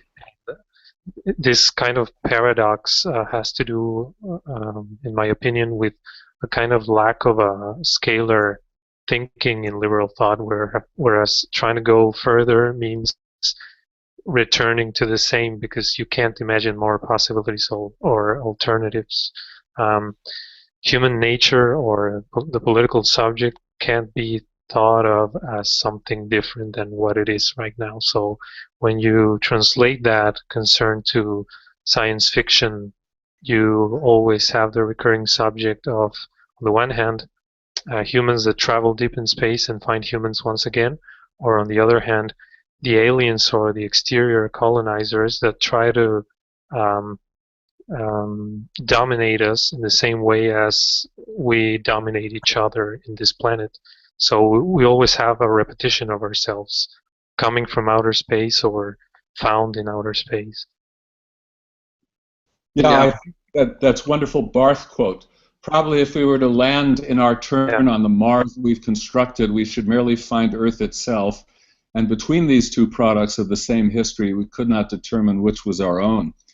I remember Ariel Dorfman writing about E.T. in the 80s when it came out, and highlighting the irony that in this world of where it's easy to relate to Disneyfied and fuzzy, warm, and cuddly aliens, it was impossible for Americans to relate to the aliens that they encountered in what was then called the Third World around, and citing, for example, the memory of what happened in Chile. So it's almost like it's that same nostalgia that one finds in black-white buddy cop films. The society may not be able to sustain that kind of relationship, but it pretends in commercials and in movies like that it's as common as air, that black and white pal around with each other and are good close friends. Yeah, and that has like a resonance in conservative discourse here in America, where they refer to immigrants as aliens and all this stuff. I believe it has like a kind of relationship.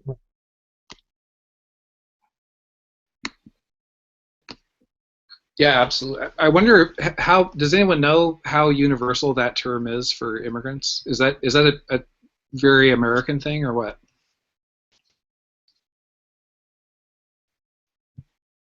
I'm not sure. I've heard it a lot here in Texas, but I'm not sure about other places. You never heard people talking about like Guatemalan aliens crossing the border into Mexico? No, no.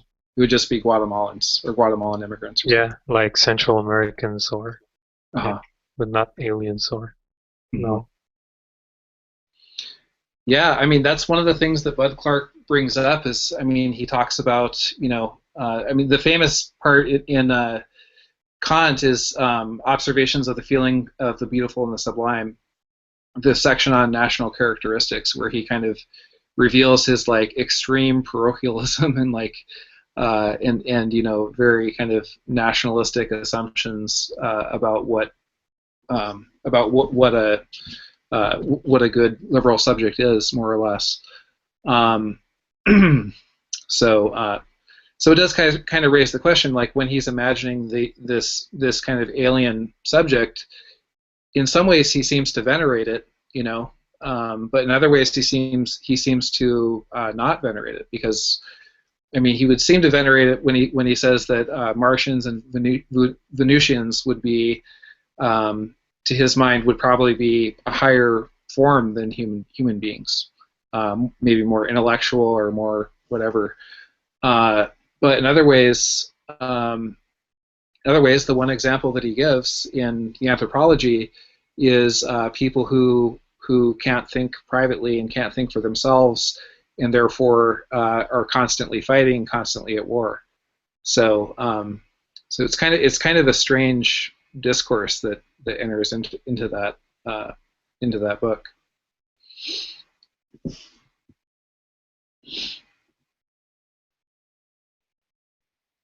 How about somebody who hasn't spoken yet? Maybe Ivan or Giancarlo?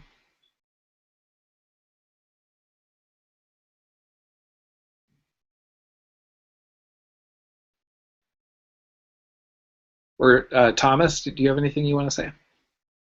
I think you began to speak earlier, didn't you? I'm sort of roughly following. I of course didn't watch any. I didn't see any of the films. So, but I did see Interstellar, which you guys were discussing earlier, and just that. I found that movie was particularly interesting because of its incorporation of relativity. That is not a concept that has really filtered into the sort of general thought scape of particularly the American public. It just doesn't sort of, not something people really understand or think of generally. So I really liked that element of it. But I definitely wanted the movie to end when Matthew McConaughey fell into the black hole and then is just trapped in time forever. And the sort of Hollywood ending I was very disappointed by. Of course they have to sort of, warm things up for the plebs so they're not so sad. They come to see them, but I definitely would have ended it with him trapped in time forever. Did you see Oblivion? Do you mean like when he's in the what was it called, the Tesseract? Yeah, the Tesseract. I thought that movie was amazing. That was probably one of the best Tom Cruise movies because he was so like. It wasn't Tom. Yeah, it was Tom Cruise. Yeah, where it's like everybody is Tom Cruise and the big-eyed, cute, red-haired British girl, but they're like. Is that her name, Christiana Hendricks? And they're repeated over and over again. They're the same people, like on all these different planets that have to feed the Tesseract. But Tom Cruise has this sort of, I thought it was amazing in just how analogous it was to a sort of Al-Qaeda-esque kind of terror, where Tom Cruise at the end, I mean, he figures out that the Tesseract is just manipulating human beings, and that actual human beings don't exist. And so he gets inside the Tesseract, and right before he does a sort of suicide bomb, in the theater, I yelled out Allahu Akbar because it just so clearly like that dynamic was so present in that film, And the same dynamic was also present in the contemporary RoboCop movie, which I also really enjoyed, where I think it was like Iranians who were being dominated by RoboCop-esque soldiers, and somebody jumps onto the big RoboCop machine and yells out "Allah Akbar" and blows himself up. I think that the sort of if I don't know, I mean, I'm just talking here, but like if I was trapped in this future where, because it's happening already, it's underway, this sort of weaponizing of AI, which could only spell, horror and doom for mankind. I couldn't imagine actually living in that world. I would totally like take Tom Cruise's position, or like there's no way it would be tolerable for people to live under these machines. I was actually talking about that. Okay, now I'm getting an echo again. I'm sorry? I'm getting an echo again, so I'm just gonna you briefly while I explain this. Oh wait, no, I'm not getting it now. So, no, actually, what I was talking about was the Tesseract in Interstellar was that sort of was that space that after he went into the black hole, and everything is just sort of like four-dimensional space or whatever they were calling it. Yeah, that sort of hall of light or whatever. Yeah. Mathematical. Yeah, it's all this linear. But the cybernetic intelligence in the Oblivion movie is called the Tesseract, and it's a tessellating triangle being in the sky that like is watching the people. And you should see the film, because Tom Cruise and this cute British girl, they don't know that they're clones, and that these Tom Cruise and the British girl are clones over and over again all throughout the universe, fighting against like Mad Max-esque sort of Al Qaeda-esque sort of terrorists against the Tesseract, and that. What's the film called? Just Oblivion. So it's totally minimal, horrifying. I totally recommend it, and that was just what this discussion made me think of. But and I'm just so amazed how forward-thinking Kant was on this subject.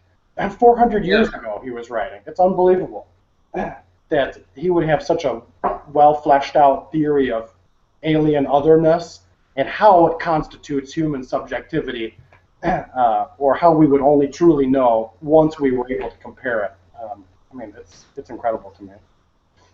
Well, I see the Nietzsche behind you there. I'm pretty sure Nietzsche was referring to this book when he said there's a quote that was in the Clark reading where Nietzsche said, concerning the humiliating and discrediting effect of astronomy, Kant has left us a remarkable confession. It annihilates my importance. And I think what he meant by it, and that's from the Genealogy of Morals, and I think what he meant when he said that is that basically Kant, he does kind of confess, basically. I mean, because the whole point of the anthropology of this book that he wrote is to describe the characteristics of the human species. But when he encounters the question of the alien, he realizes, now wait a minute, we can't actually. I mean, he directly admits we can't do what we set out to do. We tried to do it, but we've actually failed, and it's by necessity a failure because we haven't encountered aliens, and that's the only way that we would be able to know whether we are in fact the highest species, basically. So wonderfully self-deconstructing, the idea. I mean, he so anticipates the sort of, I mean, isn't that basically the post-human thesis par excellence, right? Like we couldn't possibly know because we would never encounter these beings, and so to state it at all in any kind of essentialist sense or a foundationalist sense is a fool's errand. Right. Sort of a. But the odd thing is he spends a lot of the book doing exactly that, like explicitly saying what he thinks human nature is, or what the characteristics of the human are. But then at the end, he does this confession, and I think that's what Nietzsche picks up on. there's a guy on Facebook that I would recommend some of you add. His name is R. Kevin Hill. He's in my friends list, and he wrote a really great book called Nietzsche's Critiques, and the whole thing is about the influence of Kant on Nietzsche. He's currently doing an entirely new translation. He lives in Portland. He teaches philosophy at Portland State, but he's doing an entirely new translation of The Will to Power, I think it is. Nice. So yeah, that's somebody I would recommend. Who else would like to speak?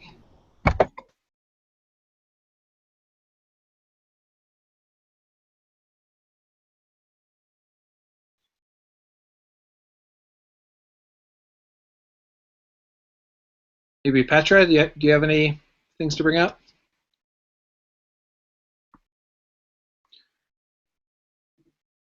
What were you gonna say about that? Nothing at the minute. Daniel, do you want to say something about Daniel Bull? No, I just kind of remembered there's a guy called Malcolm Bull. Oh, That Malcolm. wrote a book. Yeah, Malcolm Bull. That wrote a book about Nietzsche called The Anti-Nietzsche, I believe. But I just heard like a lot of fuss about that book, but I don't know Okay. exactly what is it about. He also didn't he write On Bullshit or something like that? Or is that Yeah, I somebody? think so. Okay. And on biopolitics, well, I've read his writings on biopolitics, which are very interesting. Okay. Another major theme here, for sure, when we're talking about this question of nature, is let's see. Well, in the Clark reading, he goes into basically race and gender as a fundamental question, and let's see if I can pull it up here real quick.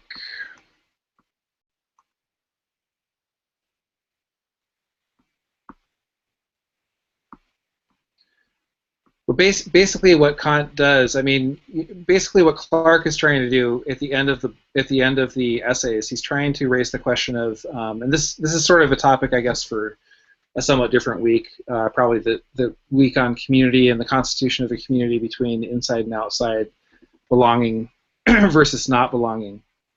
But he talks about Jews and women as sort of Kant's other, in a way. This is sort of the concluding part of it.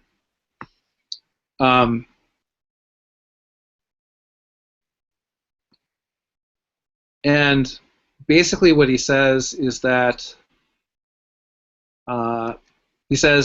women possess as much understanding as the male, but they evidence nothing of duty, nothing of compulsion, nothing of obligation.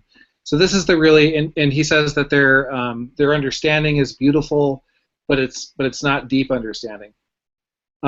So in some ways, I mean, a lot of Kant is, and this is why liberalism is so heavily, one major reason why liberalism is so heavily critiqued today, even though it remains the dominant political theory, is that most of its classical texts do have these types of assumptions. So you do have to question to some extent when he's imagining the alien. What is he actually imagining? Is it in some way? Clark kind of suggests that Kant is imagining the alien as woman, basically, and that in some ways this is really just an allegory or a metaphor for for something different than what it might seem like he's talking about. And that made me think a bit of Under the Skin. But I'm curious what other people might think about that.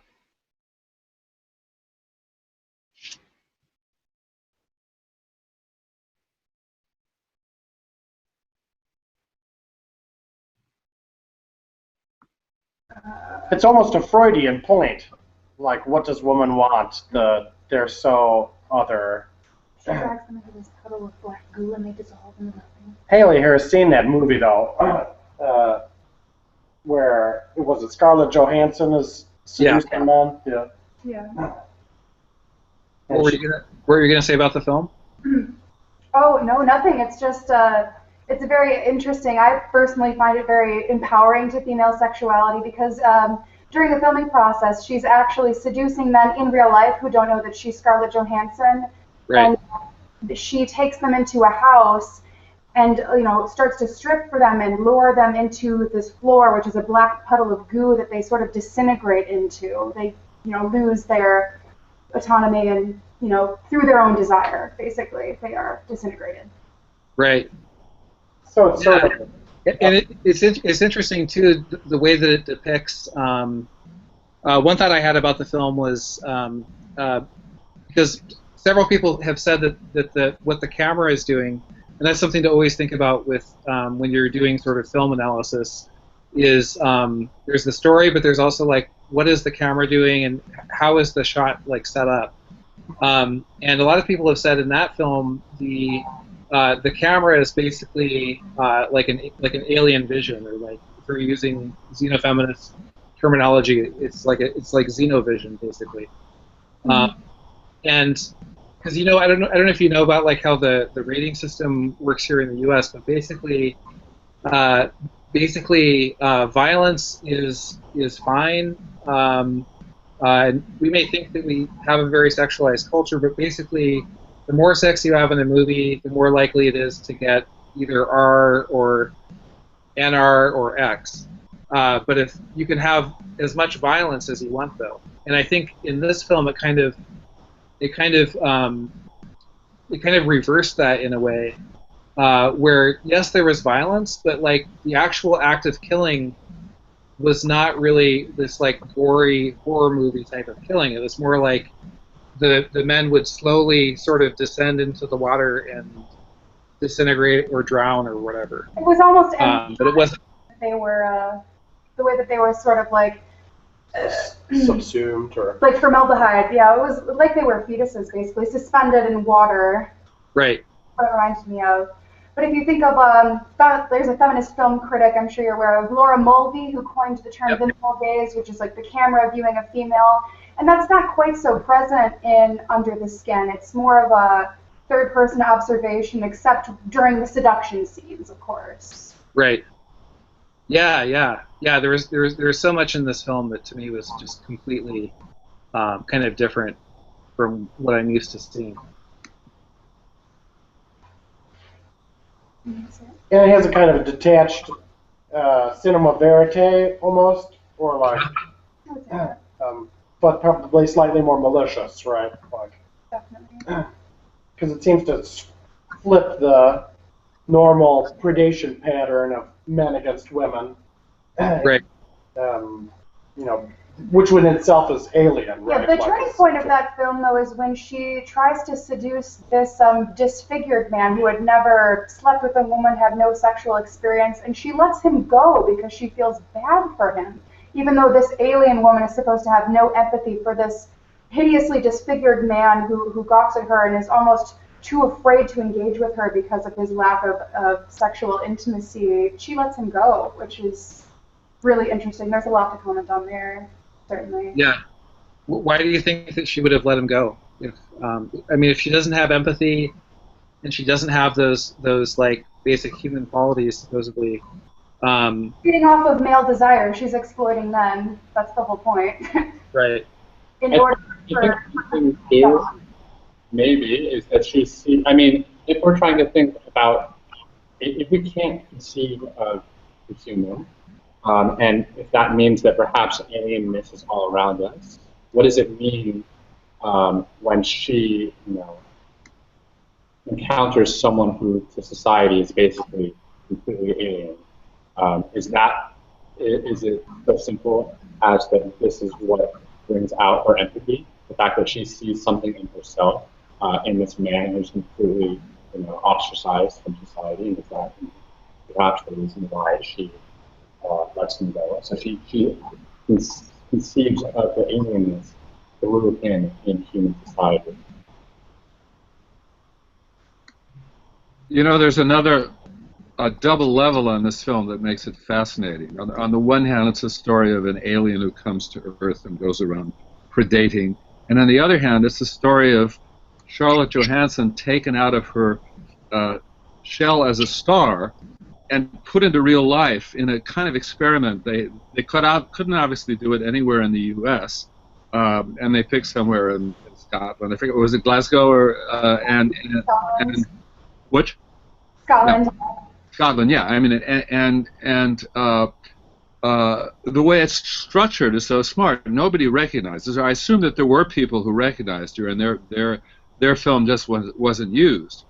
And what you're watching is a totally alien experience there too. You're saying, this is what she and we would be like if that whole ridiculously celebrity experience, which is really a transposition of aristocracy or a recreation of aristocracy between the fan and the star into the present, wasn't there. So that in itself is alien and fascinating, and at the same time they're playing that off against another story, and the two levels kind of talk to one another in very interesting ways, which is what I think makes it a fascinating film.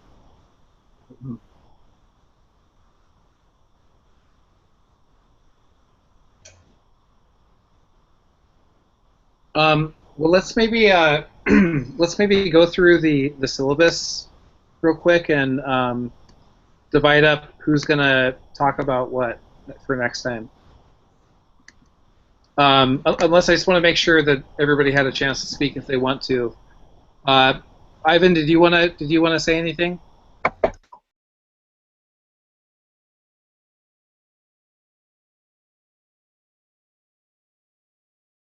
Or Giancarlo? Okay. So for those of us who are here right now, let's do.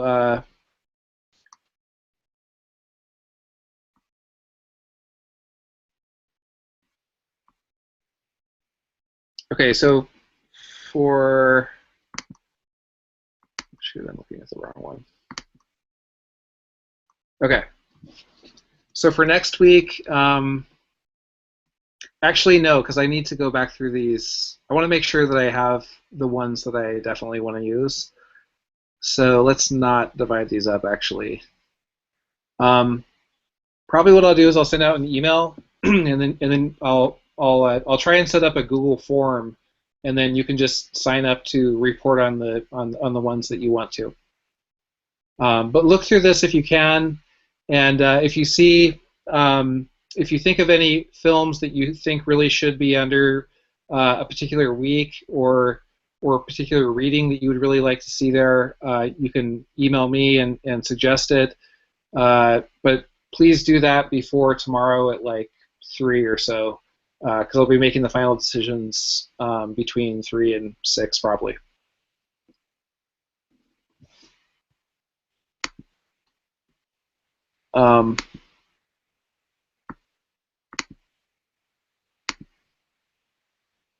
Yeah, so I think we can probably wrap it up if people don't have anything more to say. And next week we'll be looking at question of legitimation and specifically the state and capitalism. So that's basically political economy. So hopefully that'll be something that Ivan will want to comment on, and anyone else who wants to as well, of course. Anyone have any final words that you want to bring up? Well, just maybe I'd like to say something about the state of nature in Hobbes. Yeah. Actually, there's an anthropologist, Pierre Colastris, I believe. He has a book called Society Against the State, where he tries to make a counter-argument for this state of war thing that Hobbes speculates about. And he says that actually war in primitive societies is a way of organizing and of preventing the state to arise, well, the formation of the state, right? So it is not like it's total chaos, everyone against everyone, but rather a very complex form of organization. Yeah, the war machine, as Gilles Deleuze puts it. Very complex form of organization to prevent like reified or authoritarian forms of power to emerge. You know? So yeah, that was just kind of it. I mean, this whole idea of human nature is being questioned from, I don't know, everywhere. Yeah. Yeah, and it's sort of like the dystopian utopian question. Like to me, the ideal form of good sci-fi would be neither dystopian nor utopian. It would be more, I guess, materialist and rooted in problems and questions rather than purely utopian or purely dystopian concerns.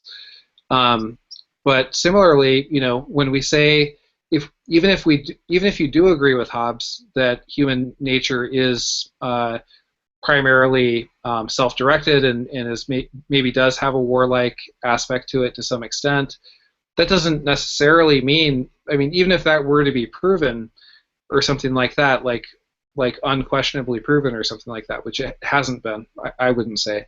But even if it were to have been fundamentally proven, that doesn't inherently mean that the only alternative is therefore a strong authoritarian state or other strong authoritarian, maybe corporate structures or whatever like that. You could still have a completely different version of that narrative, like Claustrus does, and which to me is sort of like, I mean, I don't see how I don't think that you can be a left Nietzschean unless you somewhat agree with Hobbes, actually.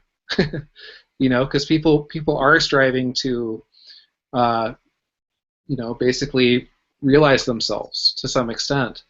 Now, that doesn't mean that realizing yourself has to be at the expense of others, per se. And maybe that's what you see with Claustrus a little bit, is a sort of left Nietzschean theory of war, where it's not necessarily like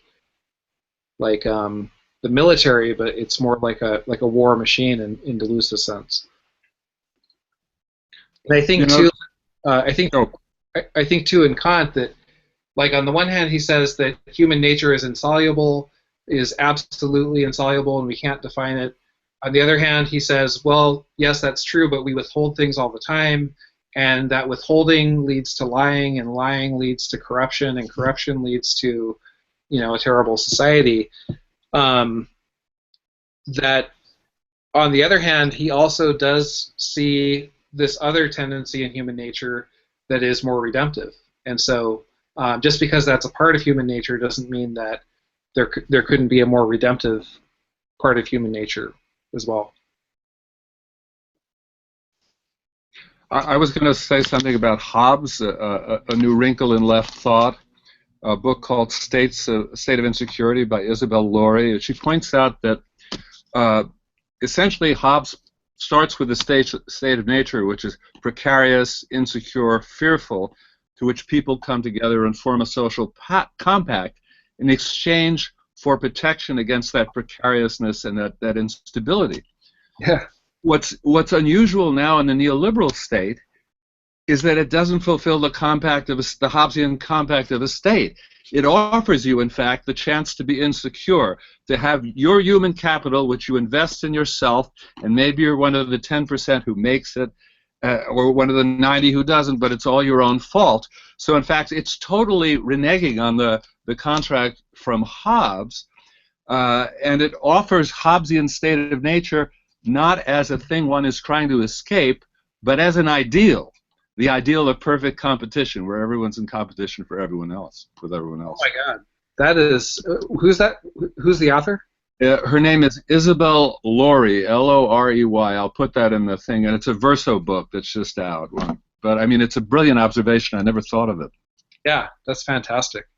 Another person, if people want to read more on Hobbes, is James Martell. He's a political theorist from, I believe, San Francisco State University.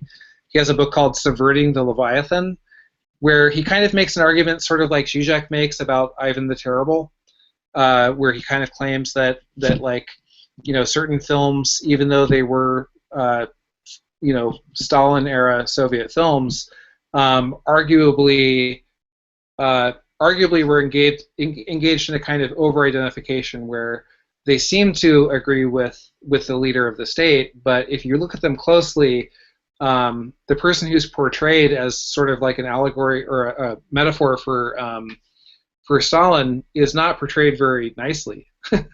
So how sometimes a text which seems to be saying one thing could arguably be saying something else. That's kind of what James Martell says. He actually ends up reading Hobbes as an anarchist, which is extremely odd. But he's a really good political theorist. Might want to look at that one.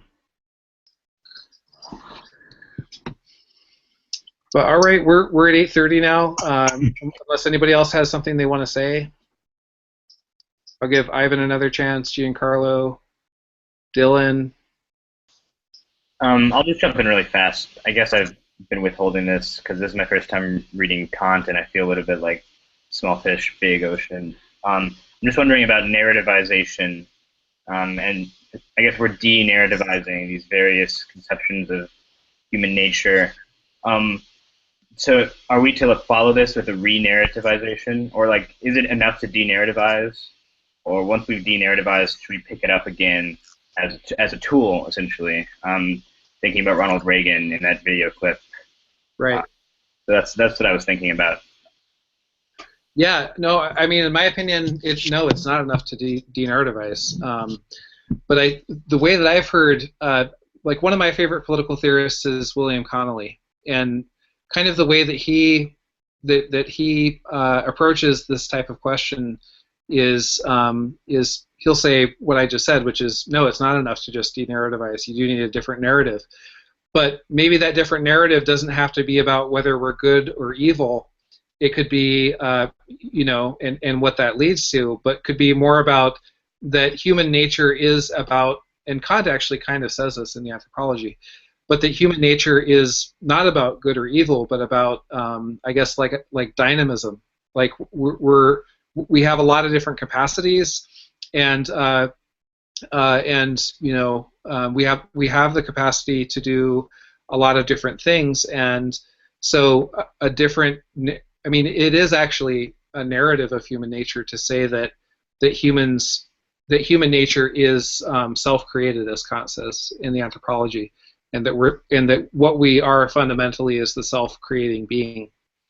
But if we're self-creating, then that means that we could create ourselves in a lot of different ways. And it doesn't have to be what we naturally are, but rather that what our nature is fundamentally is the fact that we're self-creating. Thank you. All right. Well, thanks everybody for coming. It's a pretty good class session. I had a lot of preparation to do this time with getting the syllabus all together and everything like that. Next time, hopefully we can talk about the films a bit more and have a bit better balance between film and philosophy. So, because I totally agree with Deleuze, film, all art is really a form of thinking, and it deserves exactly the same level of respect as philosophy or political theory or anything else would. So, but it's not always going to be perfectly balanced, of course. Okay.